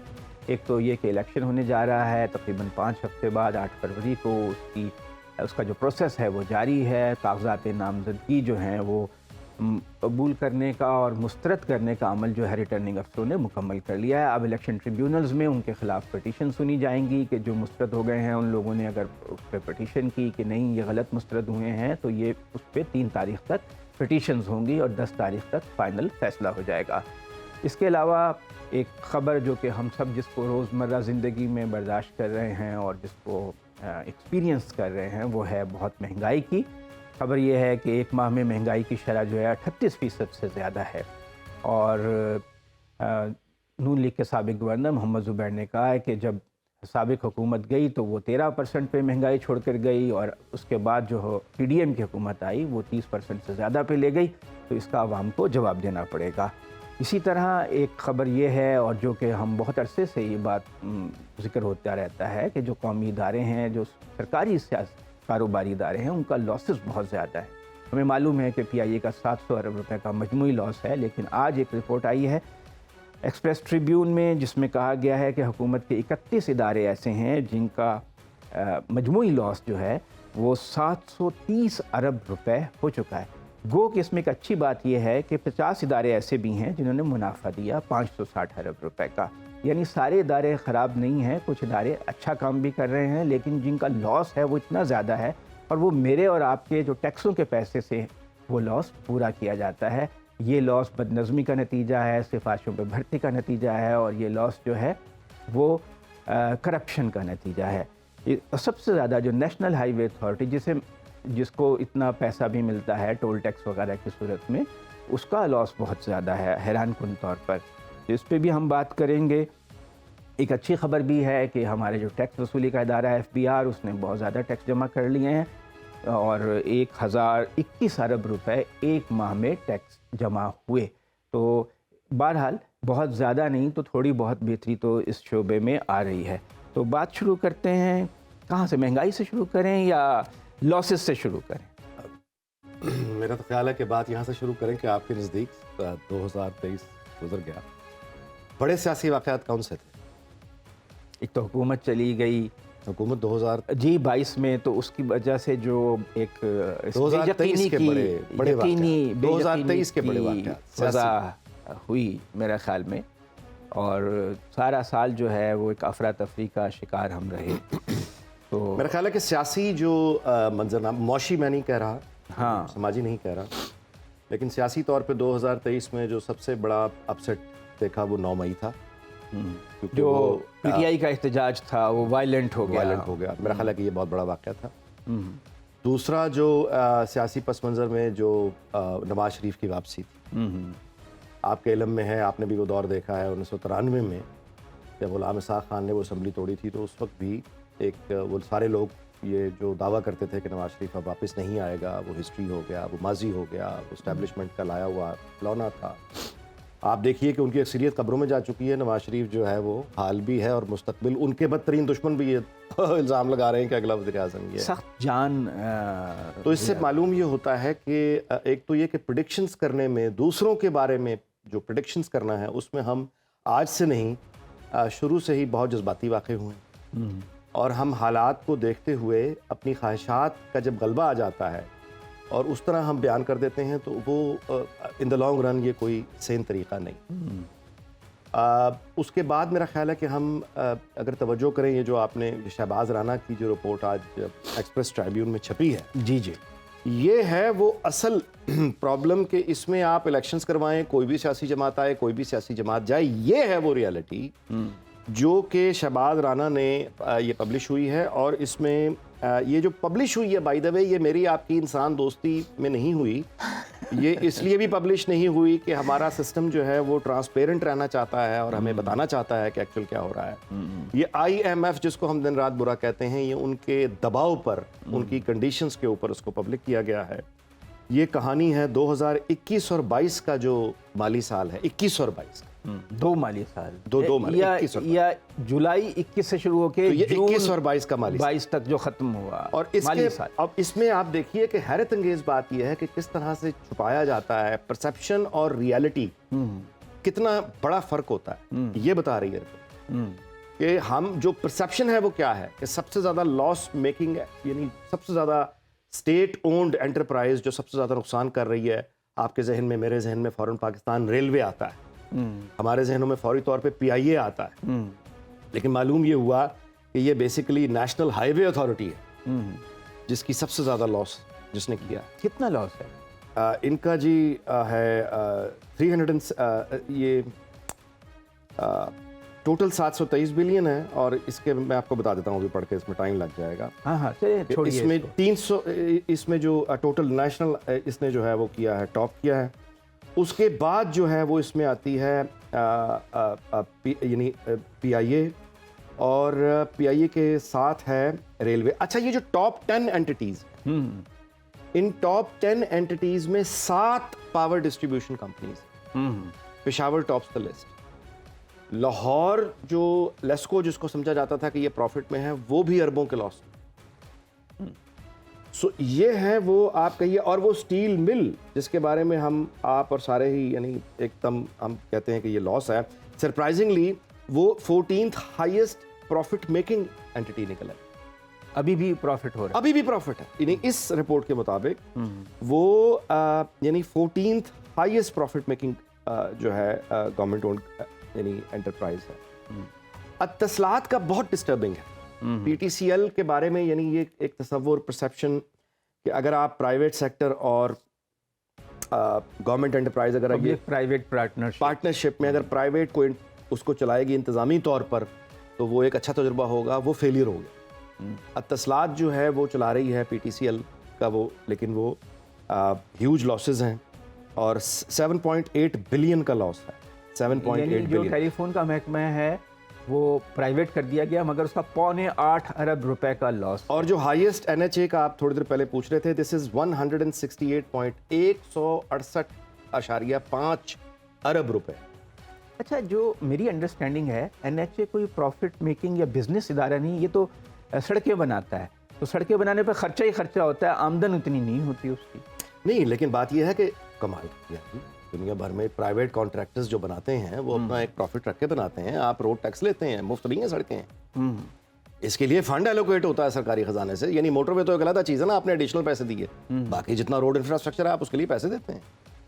लेकिन मेरा ख्याल है कि सड़कें बनाते ज़्यादा हैं और पैसे कम इकट्ठे करते हैं। तो ये अब कोई भी गवर्नमेंट आए या कोई भी जाए, ये जो power distribution companies of Islamabad, Lahore, Multan, Gujranwala और फैसलाबाद है, अगर ये ठीक नहीं हो रहा, अगर रेलवे और पीआईए ठीक नहीं हो रहा, अगर हम यानी कितना भी आप टैक्स कलेक्शन कर लें, रेवेन्यूज बढ़ा लें, बाहर से लोन, पैसा ही पैदा करना है ना, जहां से भी आप पैसा पैदा करें, जो करंट हमारा है कि रेवेन्यूज पे यानी वो है या बाहर से पैसा ले, अगर वो इन कंपनीज को दे देना है तो ये तो कोई हल नहीं है। जिसका मतलब ये है कि मैं और आप, मेरे पास और आपके पास, हम ये दावा नहीं करते कि इन कंपनीज को हम ठीक कर सकते हैं या हमारे पास इन सवालों के जवाब मौजूद हैं, लेकिन मुझे और आपको वोट देते हुए अपनी अपनी चॉइस के मुताबिक उस जमात को वोट देना है जो इस क्राइसिस से हमें निकाले। These are the actual crisis. अब मुझे इजाज़त दीजिए कि इस बात को मैं आगे बढ़ाऊँ कि देखिए, मैंने ये देखा कि कुछ हुकूमतें ऐसी हैं, मसलन पीपल्स पार्टी की हुकूमत, उसका ये रुझान रहता है कि जब वो हुकूमत में आए तो बेतहाशा लोगों को नौकरियाँ दे, सरकारी नौकरी। अच्छा, सरकारी नौकरी देना बहुत आसान है, आपकी जेब से तो पैसा नहीं निकलता, कौमी ख़जाने से टैक्स पेयर्स का पैसा होता है, आप लोगों को मुलाजमत दे देते हैं, फिर आप मेरिट पे भी नहीं रखते।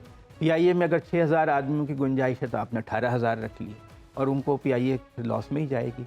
जिस जहाज़ पे 100-150 लोग होने चाहिए वहाँ 400 लोग। 35 जी पर plane Emirates, it is not the average number is not more than 40 per aircraft. हमारे यहाँ 4-5 गुना ज़्यादा लोग हैं और उनकी अहलियत भी नहीं होती, सिफारिश के ऊपर आप सियासी बुनियादों पर नौकरियाँ दे देते हैं। मसलन यूसुफ रज़ा गिलानी के खिलाफ एक इल्ज़ाम ये था, उन पर रेफरेंस भी दायर हुआ कि उन्होंने नौकरियाँ रेलवे में बांटी जब वो वज़ीर रेलवे थे।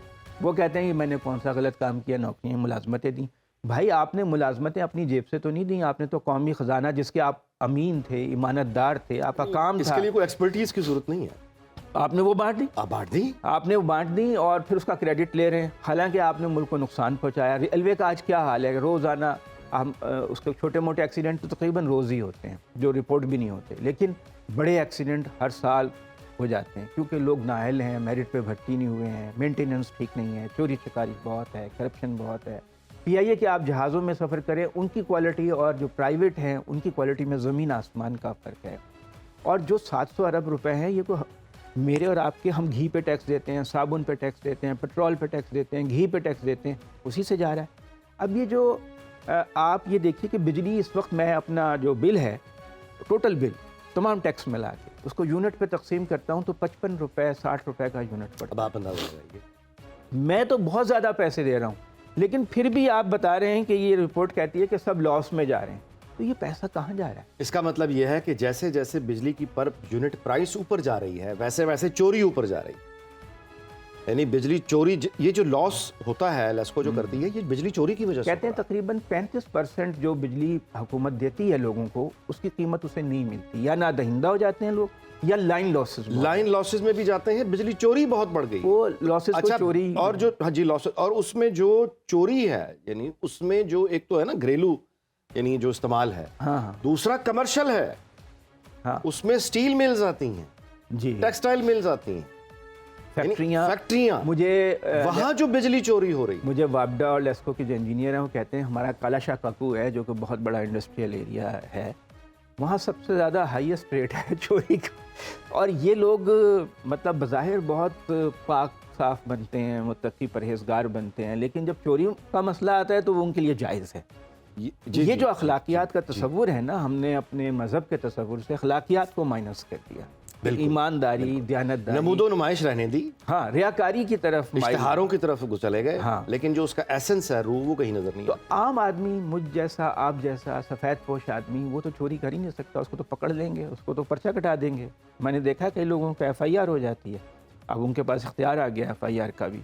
तो ये अच्छा, तो मेरा ख्याल है कि 2024 हो या आने वाली हुकूमत हो या आने वाले इलेक्शन हो, सबसे ज़्यादा जो किसी भी हुकूमत के लिए सबसे बड़ा चैलेंज होगा वो एक तरफ से तो ये होगा, और दूसरी तरफ से ये होगा कि वो जो एक आप कहिए कि अनस्टेबिलिटी की तरफ जाने वाली वो सारी, अब आपने देखा कि वो एक पैटर्न से प्रोपेगेंडा चल रहा है। अब जो नई चीज़ है, मैं आपसे पहले भी गुजारिश कर रहा हूँ, ये होगा, यानी मैं पहले भी गुजारिश कर चुका था कि अब आने वाला इलेक्शन कंट्रोवर्शियल बनाकर अगली बात ये होगी कि आने वाली जो हुकूमत है वो नहीं चलनी जी, जी हफ्ते दी 7 महीने में चली जाएगी जी, 9 महीने में चली जाएगी जी, बस 12 महीने का खेल है जी, भाई ये गई, वो अभी से शुरू हो गया। कल रात जो वो लीडर जो एक्स PTI के थे, मैं उनकी बात कर रहा हूँ, यानी मौजूदा PTI नहीं, एक्स PTI, उनके साथ मिलकर एक पूरा तबका है जो इसने शोर डालना शुरू कर दिया है कि ये तो नहीं चलेगा काम, अभी बना भी नहीं है। हाँ, लेकिन ये कि इतने बड़े पैमाने पे उनके कागजात मुस्तरद हो गए हैं, 80-90% उनके लीडरों के, तो उससे इलेक्शन की क्रेडिबिलिटी पे तो सवाल उठ गया है। ह्यूमन राइट्स कमीशन ने भी स्टेटमेंट इशू कर तो मैं आपसे गुजारिश ये कर रहा हूं, जब तक ये स्टेबिलिटी नहीं हो रही, चैलेंजेस देखें क्या है, चैलेंजेस देखें क्या है, कोई भी पार्टी आए, चैलेंजेस देखें क्या है। महंगाई बहुत बड़ा, आम आदमी के लिए तो महंगाई बहुत बड़ा चैलेंज, वो फ्रस्ट्रेशन देख लीजिए क्या है, और उसके साथ आप वो इंस्टेबिलिटी की जो ग्राउंड अभी से प्रिपेयर की जा रही है उसको भी देख लीजिए क्या है। इसका हल क्या? अब इसमें जिद्दबाजियां जीतेंगी, हल क्या है सर? आइन की हुक्मरानी, कानून की हुक्मरानी, और तो कुछ देखा, हजारों साल का तजुर्बा, इंतकाले इक़्तिदार है ना, इंतकाले इक़्तिदार का 2 ही तरीके होंगे, मैं गुजारिश कर रहा हूँ, या किसी ज़ाब्ते असूल के तहत हो जाएगा या फिर बंदूक फैसला कर देगी। लेकिन पाकिस्तान की जो 76 साल की हिस्ट्री है ना, उसमें ताकत, इंतज़ामी ताकत गालिब आ जाती है, आइन और कानून पीछे रह जाते हैं। मतलब सिकंदर मिर्ज़ा, गुलाम मोहम्मद, एक हुकूमत जाती थी, दूसरी आती थी, तो उसके बाद फिर क्या हुआ? प्राइम मिनिस्टर ऐसे बदलते थे जैसे कि लोग कपड़े बदलते हैं। नेहरू ने कहा था ना, हाँ, कि मैं इतने कपड़े नहीं बदलता। नहीं, फिर उसका अंजाम क्या हुआ? आगे फिर 11 साल मिल गए, 10 साल मिल गए अयूब खान के, ये हाँ, लेकिन अयूब खान की वजह से फिर मशरक़ी पाकिस्तान में मतलब है कि जितने प्रॉब्लम्स सॉल्व होने थे स्टेबिलिटी के, उससे कहीं बड़े नुकसान हो गए, सियासी नुकसानात बहुत, कहीं बड़े नुकसान हुए, कहीं बड़े नुकसान। अगर उनकी शिरकत रहती मशरक़ी पाकिस्तान के लोगों की, तो वो एहसास महरूमी उनका इतना, जिसका मतलब ये है कि हम फिर पता नहीं क्यों दायरों का सफर है। हाँ, पाकिस्तान में दायरों का सफर है, दायरों का सफर है। काश हम गलतियां ही नहीं कर लें, गलतियां भी वही पुरानी। हर चीज़ देखिए ताकत के जोर पे नहीं हो सकती। मसलन ये कि सिंध के लोग हैं, वहाँ मैं भी रहा हूँ, आपका भी जाने आने का इत्तेफाक होता है। अब वहाँ पर ताकत के ज़ोर पे आपने पीपल्स पार्टी को क्रश करने की कितनी कोशिश की ज़ियाउल हक साहब ने, लेकिन नहीं हो सकी, और वहाँ पे तो बहुत शिद्दत के साथ इंतज़ामी ताकत इस्तेमाल की गई। 1983 की जो बहाली जमहूरियत की तहरीक थी जी, और उसका नतीजा ये हुआ कि जो अच्छी लीडरशिप थी वो तो आपने उसको आने ही नहीं दिया, और उसके बाद अब जिस किस्म के लोग वहाँ से आए हैं और वो जो उन्होंने कारनामे अंजाम दिए हैं हमारे सबके सामने हैं। तो इंतज़ामी ताकत हर चीज़ का हल नहीं है जब तक सियासी डायलॉग ना हो और लोग एक दूसरे को अकोमोडेट ना करें। बदकिस्मती ये है कि पाकिस्तान के जो सिविलियन लोग हैं ना, उनमें भी आमराना रुझानात पाए जाते हैं। वो भी जब इक़्तिदार में आते हैं तो कहते हैं दूसरे को बिल्कुल फिनिश ही कर दो, और उसका नतीजा ये होता है कि वो एक दूसरे के साथ, जो कि एक दूसरे को स्पेस नहीं देते। अगर तहरीक इंसाफ स्पेस देती पीपल्स पार्टी को, नून लीग को, तो शायद उनकी हुकूमत 1 साल पहले ना जाती, मुल्क में एक रेगुलर तरीके से इंतकाल इख्तियार हो जाता। वो हार भी जाते तो अपोजिशन में बैठ जाते, लेकिन उन्होंने स्पेस नहीं दी। इससे पहले भी ऐसा होता रहा। Thank you very much, हाँ, इससे बात आपने की जी। मैंने खुद उनके चेयरमैन से भी ये कहा था कि आप दूसरी पार्टीज को स्पेस दें, अभी नौज़ायदा जमहूरियत है ना। अब अगर तमाम सियासी जमातें एक दूसरे को स्पेस नहीं देंगी, अकोमोडेट नहीं करेंगी, तो लड़ती रहेंगी, फिर गैर आइनी क़ुव्वतें, फिर तो ताकत की हुक्मरानी होगी।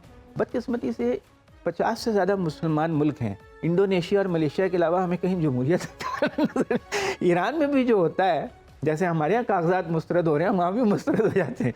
यानी लारे जानी जो कि वहाँ के स्पीकर थे, उसके पार्लिमान के, उनको भी नहीं लड़ने दिया सदर का इलेक्शन, पिछला वाला इब्राहिम रईसी जिसमें जीते हैं, और उनको उनके कागजात भी मुस्तरद कर दिए उनकी सुप्रीम काउंसिल ने। तो ये जो मुसलमान मुल्कों में एक आमराना निज़ाम की तरफ टेंडेंसी है। मुसलमान मुल्क जी, अफ्रीका भी भरा हुआ है, थर्ड वर्ल्ड के मोस्ट कंट्रीज जो हैं असल में। चलिए खैर, लेट्स मूव फॉरवर्ड। हाँ, आगे चलें जी। और अगली कौन सी खबर है जी? मैं कह रहा था कि ये महंगाई का क्या इलाज किया जाए। महंगाई का कोई एक टैक्स ही है ना। देखिए, मुझे अगर महंगाई का एग्जैक्टली इलाज अगर पता होगा तो मैं इलेक्शन में खड़ा हूँगा। आप एक दानिश्वर की हैसियत से, ऑब्जर्वर की हैसियत से, देखिए, साफ़ी हैं। जाहिर है कि सबसे पहले तो मामला महंगाई का ये है कि पहले तो प्राइस कंट्रोल ऑब्वियसली होना चाहिए, वो भी तो हमारे यहाँ नहीं है ना। अब जितनी ताकत हम लोग एक दूसरे को कुचलने में लगा देते हैं सियासी जमातें। डॉलर देखिए ना, डॉलर हमारा यानी जो 2017 में मैं कल एक पोस्ट देख रहा था, वो मैंने फिर वो मुझे किसी ने भेजा अखबार उस वक्त का, 2017 में 107 रुपए का डॉलर था जी। नहीं, जब मिस्टर इस्माइल आए थे शाहिद खाकान अब्बासी तो 120 के आसपास चला गया था। अब ये देखिए कि डॉलर जो है वो, आप अगर डॉलर महंगा है तो सब कुछ महंगा है।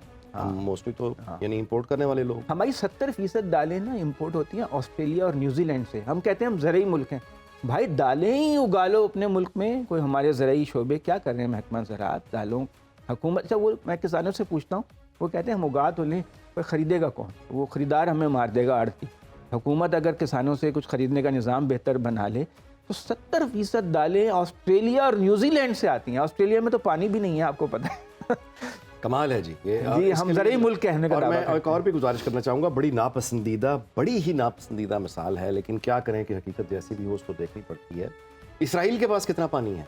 उनके पास तो है ही नहीं। वो तो ड्रिप इरिगेशन करते हैं। लेकिन किस तरह से उन्होंने एग्रीकल्चर में, यानी उन्होंने वो टेक्नोलॉजी ईजाद की है, इनोवेशन है, और वो देख लीजिए कि जो कुछ आज वो कर रहे हैं, बाकी दुनिया उसको मजबूर है और खामोश खड़े देख रहे हैं। ऑस्ट्रेलिया ने उनसे टेक्नोलॉजी ली है। साउथ अफ्रीका, खैर उनके लिए ज़रूर तालियां बजानी चाहिए, जो इंटरनेशनल अब उन्हें बैनुल अक़वामी अदालत में लेकर गया है। ये किसी मुसलमान मुल्क ने वैसे नहीं किया। इसराइल से ज़राअत की, हम भी वाटर स्ट्रेस्ड कंट्री होने की तरफ जा रहे हैं। हम जब पाकिस्तान बना था तो यहाँ की आबादी 3.25 करोड़ थी, आज 25 करोड़ है। 8 गुना से भी ज़्यादा हमारी आबादी बढ़ चुकी है।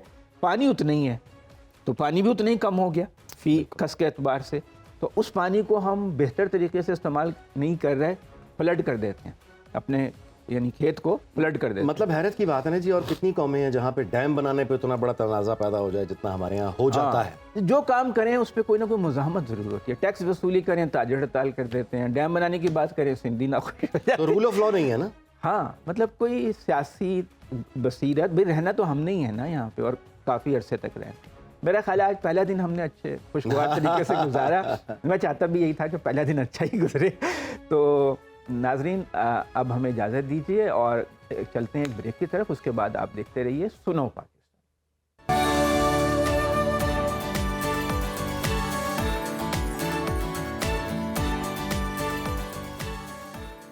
Welcome back. अब बात करेंगे कारगिल जंग में शहादत के रुतबे पर फायज होकर निशाने हैदर का एजाज़ पाने वाले कर्नल शेर खान की, जिनकी आज 53वीं सालगिरह है। वो 1 जनवरी 1970 को खैबर पख्तूनख्वा के इलाके सवाबी में पैदा हुए। इंटरमीडिएट करने के बाद वो पहले पाकिस्तान एयरफोर्स में बतौर एयरमैन भर्ती हुए, लेकिन बाद में 1992 में कमीशन्ड ऑफिसर के तौर पर पाकिस्तान आर्मी में शामिल हुए।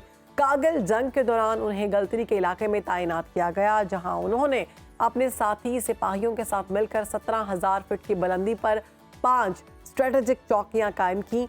भारतीय फौज ने स्ट्रेटेजिक पोस्टों पर कब्जा करने के लिए अपनी पोजीशन पर 8 हमले किए, ताहम कैप्टन कर्नल शेर खान और उनके साथी इन स्ट्रेटेजिक पोस्टों का दिफा करने में कामयाब रहे।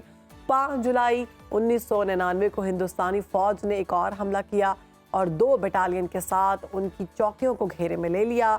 भारी मार्टर फायर के साथ भारतीय फौज ने उनकी एक पोस्ट पर कब्जा कर लिया। कर्नल शेर खान ने ज़ाती तौर पर एक कामयाब जवाबी हमले की क़यादत की और खोई रटा पोस्ट पर, जो पोस्ट खोई हुई थी, उस पर कब्जा करने में कामयाब रहे। बिल्कुल जी। और गोला बारूद और जवानों की कमी के बावजूद वो दुश्मन को पसपाई पर मजबूर करने में कामयाब रहे। ताहम जंग के दौरान वो मशीन गन की गोली का निशाना बनकर जामे शहादत नोश फरमा गए। हिंदुस्तानी फौज के brigadier MPS Bajwa captain colonel Sher Khan के इक़दामात से बहुत मुतासिर हुए और उन्होंने नौजवान अफसर की बहादुरी का हवाला देते हुए हुकूमत पाकिस्तान को ख़त लिखा। ब्रिगेडियर MPS बाजवा ने पाकिस्तानी हुक्काम को उनकी लाश वापस करते हुए उसे अपनी जेब में रख लिया। जंग के दौरान आपको ये बताएं कि इक़दामात की तस्दीक की गई और उनके साथ ही पाकिस्तानी फ़ौजियों ने भी ये तारीफ़ की है उनकी बहादुरी की, उनकी दलेरी की। और बाद में कर्नल शेर खान को बाद अज़ मर्ग पाकिस्तान के आला तरीन फ़ौजी एजाज़ निशान हैदर से भी नवाजा गया। तो ये कर्नल शेर खान की तमाम कहानी कि किस तरह से वो बहादुरी के साथ महाज पर वो लड़े हैं और जिस तरह से दुश्मन का दलेरी के साथ मुकाबला करते हुए, बिल्कुल असल मानों में ये हमारे हीरो हैं। और उन्होंने शहादत जो है वो शहादत के रुतबे पर फाइज हुए। और फिर बहादुरी और दलेरी वो कि जिसका दुश्मन भी मौतरफ। तो ये कर्नल शेर खान की कहानी आज हमने अपने व्यूवर्स के साथ शेयर की है जी। तो बहरहाल जी प्रोग्राम में अब आगे बढ़ते हैं और आप एक और स्टोरी शेयर करते हैं और बात करेंगे पाकिस्तान फिल्म इंडस्ट्री के नामवर मज़ाहिया अदाकार रंगीला की, जिनकी आज 86वीं सालगिरह है। वो 1 जनवरी 1937 को अफगानिस्तान में पैदा हुए। उनका असल नाम मोहम्मद सईद खान था।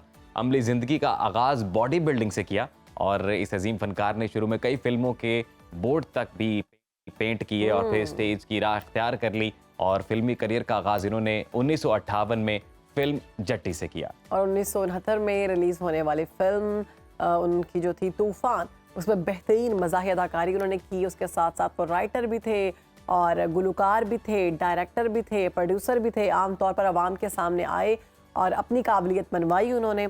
रंगीला प्रोडक्शन के जितने भी बैनर थे उनमें सबसे नुमाया नजर आते थे और रंगीला ने और इनके शहरबानो प्रोडक्शन बैनर तले कई फिल्में इनकी बनी हैं। और आज चूंकि सुनो पाकिस्तान हमेशा से अपनी रिवायत को बरकरार रखते हुए अपने हीरोज खा वो किसी भी फील्ड से किसी भी शोबा ज़िंदगी से उनका ताल्लुक है, उनको हम खराज तहसीन पेश कर रहे हैं। बिल्कुल जी। अब बात करेंगे पाकिस्तान के नामवर अदीब की, शायर की, मुसव्विर की और मशहूर सियासतदान हनीफ रामी की, जिनकी आज 70वीं बरसी है। उन्हें बचपन से ही लिखने का बहुत शौक़ था, फ़नून लतीफ़ा का शौक़ रखते थे वो। उन्होंने मुसव्वरी के फ़न को अपनाया और फिर उर्दू के मशहूर जरीदे सवेरा की दारात का मौका मिला उनको और वो अपनी काबिलियत और सलाहियतों का बेहतरीन इजहार करते थे। हनीफ रामी ने बाद में सियासी और अदबी जो है जरीदा नुसरत भी जारी किया। जी बिल्कुल। और 1960 में उन्होंने पाकिस्तान मुस्लिम लीग से अपने सियासी करियर का आगाज़ किया। बाद में जुल्फ़िकार अली भुट्टो ने मुल्की सियासत में कदम रखा तो वो पाकिस्तान पीपल्स पार्टी के कारकुन बने और अपने फ़हम और तदब्बुर और सियासी शऊर के सबब क़यादत के करीब हो गए। जुलाई 1970 में हनीफ रामे ने रोज़नामा मसावात जारी किया। तो ये उनकी नाकाबिल कदर खिदमात हैं हनीफ रामे की और आज हम उनको भी ट्रिब्यूट पेश कर रहे हैं। सुनो पाकिस्तान के इस प्लेटफॉर्म से नामवर अदीब शायर हनीफ रामे की 17वीं बरसी है जी। और आज जिनके चाहने वाले मद्दाह हैं। जो सेगमेंट है ये तारीख हिस्ट्री से मुतल्लिक, टुडे इन हिस्ट्री, या तारीख के झरोंकों में हम लेकर चलते हैं और जितने भी हमारे इस तरह के लेजेंड्स हैं उनको ट्रिब्यूट दिया जाता है। छोटा सा ट्रिब्यूट सुनो पाकिस्तान की जानिब से। तो ये वो शख्सियात थी जिनका हमने आपसे जिक्र किया। तो अब हम शहरबानो प्रोग्राम में आगे बढ़ते हुए ना खानों का जिक्र करेंगे। और खाने भी कोई आम खाने नहीं बल्कि वो वाले खाने जो सर्च किए गए हैं ज्यादातर साल 2023 में। आप गेस करेंगे कौन सी डिश सबसे ज्यादा सर्च की गई है पाकिस्तान?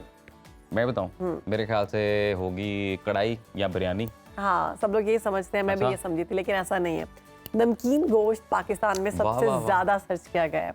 आपने इससे पहले बताया था कि समोसों की रेसिपीज, कलेजी बनाने की, शीर खुरमा बनाने की रेसिपी जो है ये सर्च की गई थी ईद पर।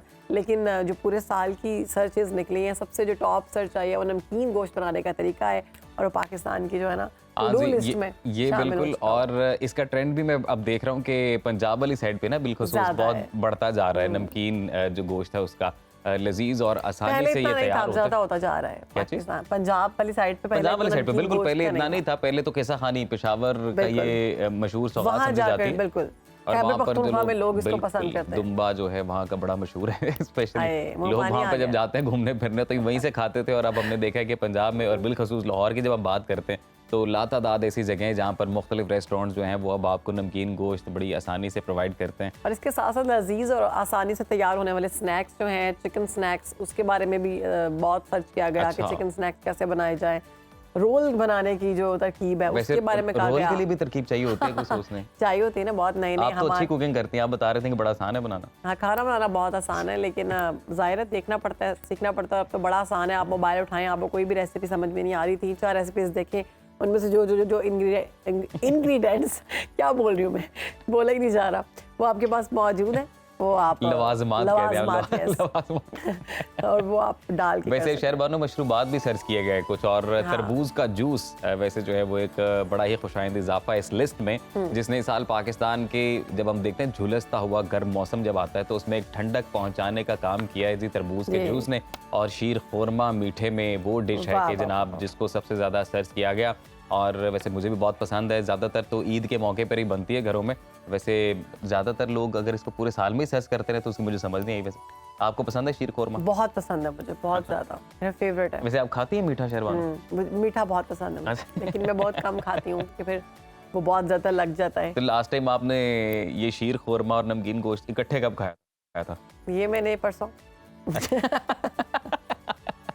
फिर मुझे लग रहा है ये आपकी वजह से साल 2023 में सबसे ज्यादा सर्च की जाने वाली डिश बनी है। नमकीन गोश्त में बहुत अरसे से बनाना आता है मुझे, अभी तो मैं सर्च नहीं करी 2023 हमारी वैसे मैं अपनी ना प्रोडक्शन टीम को एक दाद देना चाहता हूँ, अपनी प्रोडक्शन टीम को एक दाद देनी है मैंने कि क्या शानदार खानों की तस्वीरें वो जो ढूंढते हैं ना, क्या बात, वाह वाह वाह। और जितना स्क्रीन पे चलती है इस बात पे दाद देते हैं कि पूरा साल उन्होंने बड़ा काम किया है, अब अगले साल के लिए मजीद काम तो ओवरऑल करते ही है, देयर इज नो डाउट, बड़ा बेहतरीन काम होता है। लेकिन ये जो तस्वीर आती है ख्वाबों वाले सेगमेंट में, अब शादी ये की बड़ा बात ट्रैक करने करते हैं। 2023 में जो शादियां सामने आई हैं उनमें से अभी ईमान मज़ारी जो है, इमरान मज़ारी उनकी शादी सामने आई है, तो जी। क्या बात है जी, बहुत अच्छी लग रही है ईमान मज़ारी, और हमारी बेस्ट विशेज़ हैं कि अपनी ज़िंदगी का जो नया सफर स्टार्ट करने जा रही हैं। बहुत खुशी से करें, खुश रहें, आबाद रहें। ये तो थोड़े इमोशनल मनाजिर हैं जो हम अपनी टीवी स्क्रीन पे इस वक्त शेयर कर रहे हैं। और शीरी मज़ारी साहिबा साबिक़ वफाकी वज़ीर भी रही हैं, उनकी साहबजादी ईमान मज़ारी जिनकी ये शादी हुई, और सोशल मीडिया पर भी काफ़ी चर्चे हो रहे हैं इस शादी के। और शहरबानो वैसे आपने अभी तक ड्रेस की बात नहीं की, वैसे ख़वातीन का तो अच्छा ड्रेस पहना हुआ है ओवरऑल में, छोटा सा फंक्शन लग रहा है मुझे, और बहुत अच्छी बात है। मुझे ये अच्छा लगा कि जो आई डोंट नो बड़ा था या छोटा था, सिर्फ रुखसती में जो लोग नजर आ रहे हैं वो छोटा सा फंक्शन लग रहा है। हाँ ये मुझे भी ये लग रहा है, जो मैंने भी इसके विजुअल्स देखे, जो तस्वीर इसकी शेयर हुई है सोशल मीडिया पे, उसमें ये लग रहा है कि ये घर में बड़ी करीबी फैमिली जो है मेंबर्स वो इकट्ठे हुए हैं, बस बड़ा सादगी के साथ हालात अब खराब हो चुके हुए हैं मामलात, अगर बात करें महंगाई के हवाले से, महंगाई की, तो बेहतर है कि आप अपने फंक्शंस जो हैं वो छोटे कर लें, आप मिक्स कर लें, रिसेप्शन कर लें, शलीमा कर लें, उससे ये होता है कि एक फंक्शन से आपके बहुत से पैसे बच जाते हैं। हाँ जी बिल्कुल, और मेरे ख्याल से अब जो हालात हैं वो है भी नहीं ऐसे कि आप लंबी लंबी शादियां एंजॉय करें क्योंकि वक्त भी इतना नहीं है लोगों के पास, सब अपनी जिंदगी में बहुत एंजॉय तो आप कर सकते हैं, लेकिन उसके बाद फिर आप रोड पे आ सकते हैं। हमारी दुआएं हैं और बेस्ट विशेस हैं जी ईमान मज़ारी के लिए कि उनकी जो आइंदा ज़िंदगी है, जो एक नया सफ़र उन्होंने ज़िंदगी में शुरू किया है, वो बेहतरीन उनके लिए साबित हो। तो बहरहाल प्रोग्राम में आगे बढ़ते हैं और अब आपको बताते हैं कि कोई भी मैदान हो, पाकिस्तान किसी से पीछे नहीं है। एक अहम खबर ये है कि एशियन शूटिंग की सालाना रैंकिंग जारी की गई है और टॉप 10 की फहरिस्त में पाकिस्तानी ब्रॉन्ज मेडलिस्ट कशमाला तलत और जो कशमाला तलत हैं उनके जो नाम है वो सरे फहरिस्त आया है, उनका नाम टॉप 10 फहरिस्त में वो अपना नाम बनाने में कामयाब हुई हैं। पाकिस्तानी खातून शूटर कशमाला तलत ने 10 मीटर एयर पिस्टल में 5वीं पोजीशन हासिल की, जबकि खवातीन की 25 मीटर एयर पिस्टल में वो 15वीं पोजीशन हासिल करने में कामयाब रहीं।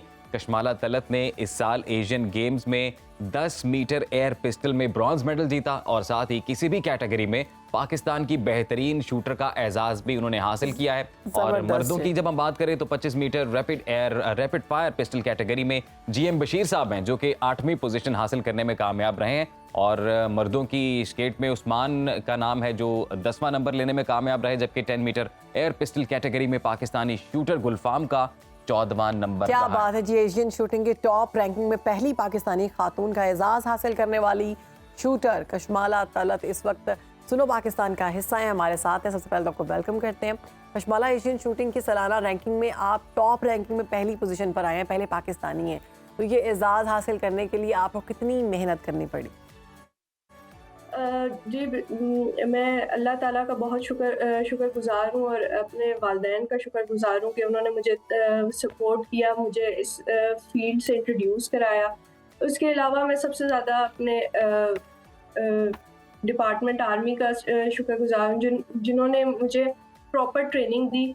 इसमें मुझे काफ़ी अरसा लग गया, लाइक 5 साल मुझे लग गए जब से मैंने प्रोफेशनल शूटिंग स्टार्ट की है। उसमें मैंने ऑलमोस्ट हमारी 10 to 12 आवर की ट्रेनिंग रही है ऑन एंड ऑफ, जिसमें हमारी फिज़िकल ट्रेनिंग भी है, मेंटल ट्रेनिंग भी है। उसके अलावा हमारी टेक्निकल ट्रेनिंग भी है, जिसमें हम लोग ऑलमोस्ट 4 to 5 आवर्स सिर्फ शूट करते हैं। और बिल्कुल इसमें कोचेस का बहुत बड़ा रोल रहा है, उन्होंने मुझे प्रॉपर ट्रेन किया है और मुझे इस लेवल तक लेकर आई। जी बिल्कुल कशमाला, आपसे वही सवाल करना चाहता हूँ जो कि एक है तो बुनियादी सवाल, और यकीनन काफ़ी लोगों ने आपसे किया भी होगा कि शूटिंग का शौक कैसे पैदा हुआ और इस तरफ कैसे आई आप? जी बिल्कुल, जब मैं छोटी थी तो हम लोग जेलम पोस्टेड थे। जेलम में प्रॉपर एक आर्मी मार्क्समैनशिप यूनिट है जिसमें शूटिंग सिखाई जाती है, और ये मेरी मदर का प्रोफाउंड लव था कि भाई मैं शूटिंग करूं। उन्होंने मुझे फर्स्ट इंट्रोड्यूस उन्होंने मुझे करवाया था। उसके बाद आर्मी मार्क्समैनशिप यूनिट में प्रॉपर कोचेस और डिफरेंट शूटर्स थे जिनको देख के मेरे अंदर ये शौक बहुत ज़्यादा बढ़ गया, और उसके बाद उन लोगों ने मेरे अंदर टैलेंट देखा और मुझे प्रॉपर कोचिंग दी, जिससे मैं नेशनल लेवल पे मैंने खेला और ब्रॉन्ज मेडल जीता, और उसके बाद से अब तक मेडल्स जीत रही हूँ। कशमाला, शूटिंग का शौक जो है ये बड़ा महंगा नज़र आता है, तो यहाँ तक पहुँचने में किन किन मुश्किलात का सामना करना पड़ा आपको? जी बिल्कुल, शूटिंग अगर देखा जाए तो इस तरह पॉपुलर नहीं है, क्योंकि महंगा ये इवेंट है और महंगा खेल है। क्योंकि अगर देखा जाए तो हमारी जो नॉर्मल एयर पिस्टल्स आती हैं वो काफ़ी एक्सपेंसिव होती हैं। They cost 5 to 7 lakhs each pistol. तो बिल्कुल आर्मी मार्क्समैनशिप यूनिट ने, आर्मी ने मुझे बहुत सपोर्ट किया इस चीज़ में, और उन्होंने मुझे वेपन, इक्विपमेंट्स, उसके अलावा एमुनिशन, ट्रेनिंग, कोचिंग सब कुछ प्रोवाइड किया है। और ये एक ऐसा इदारा है जो आपको नेशनल लेवल पे प्लेयर भी बनाता है और इंटरनेशनल लेवल पे भी। इदारे की तो सपोर्ट की यकीनन आपने बात की, इसके अलावा आप अपनी कामयाबी का क्रेडिट किसे देना चाहेंगे? सबसे पहले मैं अल्लाह का बहुत शुक्र करती हूँ कि अल्लाह ने मुझे इतना नवाजा है, और जो मेन क्रेडिट है वो मैं सबसे पहले अपनी मदर को देना चाहूँगी, क्योंकि वो एक ऐसी शख्सियत है मेरी ज़िंदगी में जिन्होंने मुझे इतना सपोर्ट किया है, मुझे मॉरली, कैरेक्टर वाइज, इमोशनली इतना बिल्ड किया है कि मैं इस लेवल तक आ सकूं। उसके अलावा मैं अपने कोचेस का, अपनी यूनिट का, आर्मी डिपार्टमेंट का सबसे ज़्यादा शुक्रिया अदा करूँगी, क्योंकि उन्होंने मुझे ट्रेन किया, मुझे इस लेवल तक लाया, मुझ में टैलेंट देखा। और उसके बाद मैं NRAP का, POA का शुक्रिया अदा करती हूँ कि उन्होंने मुझे इंटरनेशनल लेवल पे मौका दिया, और जिससे मैं पाकिस्तान के लिए आ सकी। तो कशमाला, अभी तक कितनी कंट्रीज में आप पाकिस्तान को रिप्रेजेंट कर चुके हैं? जी बिल्कुल, अब तक 5 से 6 मुल्कों में मैं पाकिस्तान की नुमाइंदगी कर चुकी हूँ, जिसमें सैफ गेम्स में मेरा टीम सिल्वर मेडल था। उसके अलावा वर्ल्ड चैम्पियनशिप्स खेल चुकी हूँ, एशियन चैम्पियनशिप्स खेल चुकी हूँ, जिसमें वर्ल्ड अपने ही नेशनल रिकॉर्ड्स मैंने तोड़े हैं। उसके अलावा जो बहुत नुमाइंदा कारकर्दगी रही है वो एशियन गेम्स रही है, जिसमें मैंने अपना ही नेशनल रिकॉर्ड तोड़ा है, और टॉप 3 क्वालिफिकेशन में टॉप 3 में थी, और उसके बाद ब्रॉन्ज मेडल हासिल। तो कशमाला, जब हम बतौर स्पोर्ट बात करते हैं शूटिंग की, तो इसका क्या मुस्तकबिल देखती हैं पाकिस्तान में? जी बिल्कुल, ये एक थोड़ी सी लोग अनअवेयर हैं इस गेम से, लेकिन ये है कि इसका रुझान बढ़ता जा रहा है। जैसे शुरू में हमारे एथलीट्स ओलंपिक कोटा जीत के आए, इसकी शूटिंग की अवेयरनेस थोड़ी सी बढ़ी, लोग इसकी तरफ मुतासर होना शुरू हुए। मोस्टली ये मेल्स में ज़्यादा इंटरेस्टिंग उनको लगती है, और वो लोग खेलते भी हैं। लेकिन ये है कि उम्मीद करती हूँ कि मेरे मेडल के बाद और मेरी अच्छी कारकर्दगी के बाद लड़कियों के अंदर भी ये रुझान ज़्यादा होगा। लड़कियां भी खेलती हैं, और मैं ये समझती हूँ कि हमारे नेशनल लेवल पे बहुत सारी ऐसी लड़कियां हैं जो अच्छी कारकर्दगी कर रही हैं और इंटरनेशनल कर सकती हैं। बिल्कुल कर सकती हैं, और कर भी रही हैं, आपकी तरह नाम रोशन कर रही हैं, और आप भी कर रही हैं। मुझे ये बताएं कशमाला, फ्यूचर प्लान्स क्या हैं आपके इस मामले में? हम लोग एशियन चैम्पियनशिप के लिए जा रहे हैं इंडोनेशिया। उसके लिए हमारा एक ट्रेनिंग कैंप लगा हुआ है, जिसमें NRAP ने फॉरेन कोच हायर किए हैं स्पेशली हमारे लिए, और उसमें वो हमें 10 मीटर और 25 मीटर में असिस्ट कर रहे हैं और हमें ट्रेनिंग दे रहे हैं। तो कशमाला, कोई मैसेज आप देना चाहें बिलखसूस लड़कियों को? बिल्कुल, मैं लड़कियों को ये कहना चाहूँगी, आप लोग ज़रूर अपने लिए कोशिश करें। आप लोग निकलें, आप लोग खेलें, क्योंकि सबसे ज़्यादा ज़रूरी है कि हम लोग एक दूसरे को एजुकेट करें। अगर आप अपने पेरेंट्स को बताएं, दिखाएं, उनके साथ आएँ, आप देखें, जगह को देखें, माहौल को देखें। लाइक प्रोफेशनल माहौल होते हैं हमारे इस तरह की स्पोर्ट्स में आप लोग आए, और पेरेंट्स जब तक देखेंगे नहीं, एजुकेट नहीं होंगे, अवेयर नहीं होंगे, तब तक वो सपोर्ट नहीं करेंगे। तो मैं यही कहना चाहूँगी कि लड़कियों को कि वो बिल्कुल अपने लिए कोशिश करें, क्योंकि अपॉर्चुनिटी सिर्फ एक दफ़ा ही आपको मिलती है, और अगर आप उसको अवेल कर लें तो दैट विल बी आपके लिए हमेशा के लिए वो एक अच्छा डिसीजन होगा। बिल्कुल ज़बरदस्त कशमाला, आपने तो पाकिस्तान का नाम रोशन किया। मज़ीद आप कामयाबियाँ पाएँ और पाकिस्तान का नाम रोशन करें। बहुत सी लड़कियाँ आपको घरों में बैठकर देख रही हैं और वो इसीलिए आपसे मैसेज लिया है। कुछ छोटी बात नहीं है, एशियन शूटिंग की आप टॉप 10 रैंकिंग में आ गई, वो आप रही हैं, और हमारी दुआएं, हमारी बेस्ट विशेस आपके साथ हैं। जो भी आपके फ्यूचर गोल हैं, आप उसमें कामयाबी हासिल करें, पाकिस्तान का नाम रोशन करें। तो यहाँ पर हम शामिल करेंगे जी ब्रेक के बाद वापस आते हैं।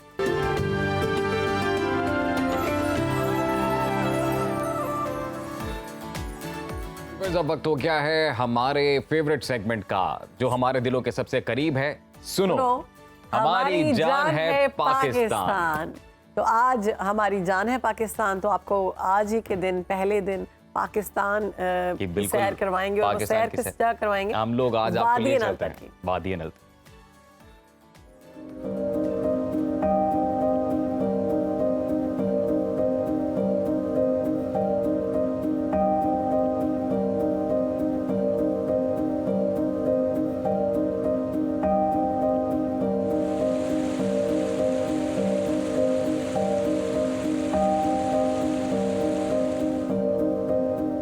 गिलगित से 40 किलोमीटर की मुसाफत पर वाक़े वादी नलतर अपनी रंगीन झीलों की वजह से शोहरत रखती है। नलतर की तीनों झीलों की इनफरादियत उनके मुख्तलिफ रंग है। पहली झील का मजमुई तासुर सब्ज रंग का है, दूसरी झील नीले रंग में ढली है, जबकि तीसरी झील का पानी कदरे गदला और सफेदी माइल है। सब्ज पानी वाली झील के सामने बुलंद पथरीली चट्टानों से गिरती दो आबशारें मंजर को और भी दिलफरेब बनाती हैं। ये आबशारें इन चट्टानी बुलंदियों पर मौजूद पिघलती बर्फ की वजह से हैं, और करीब जाने पर इनकी ठंडी फुहार अपना असर जरूर छोड़ती है। वादी नलतर के सफर में बर्फानी चोटियों का नजारा, ग्लेशियर की ठंडक और ढलवानी सब्जाजारों के मनाजिर नाकाबिले फरामोश हैं। खज़ां में जब दरख्तों से सुनहरी पत्ते झड़ते हैं तो ये मंजर इंसान को किसी अनदेखी दुनिया में ले जाता है।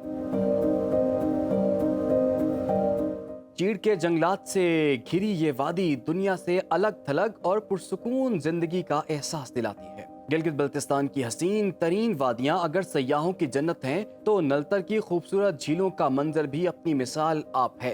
पुरफजा माहौल, घने जंगल, सरसब्ज़ो शादाब वादियां, शफाफ चश्मे, दूध जैसी नहरें, बर्फपोश पहाड़, गुनगुनाती नदियां, रंग बरंगी झीलें, शिफायत से भरपूर जड़ी बूटियां और नायाब नस्ल की जंगली हयात वादी नलतर की खूबसूरती का बायस है।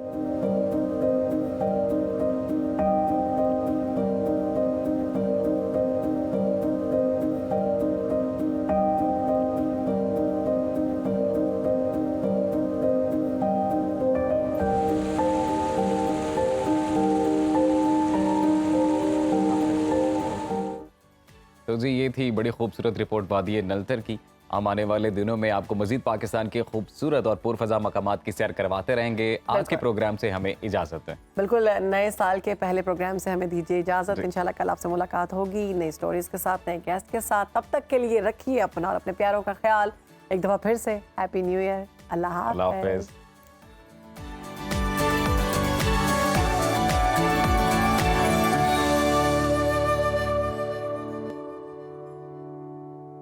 हर वक्त बाखबर रहना वक्त का तकाजा है, बर वक्त बाखबर रखना हमारा फरीजा है।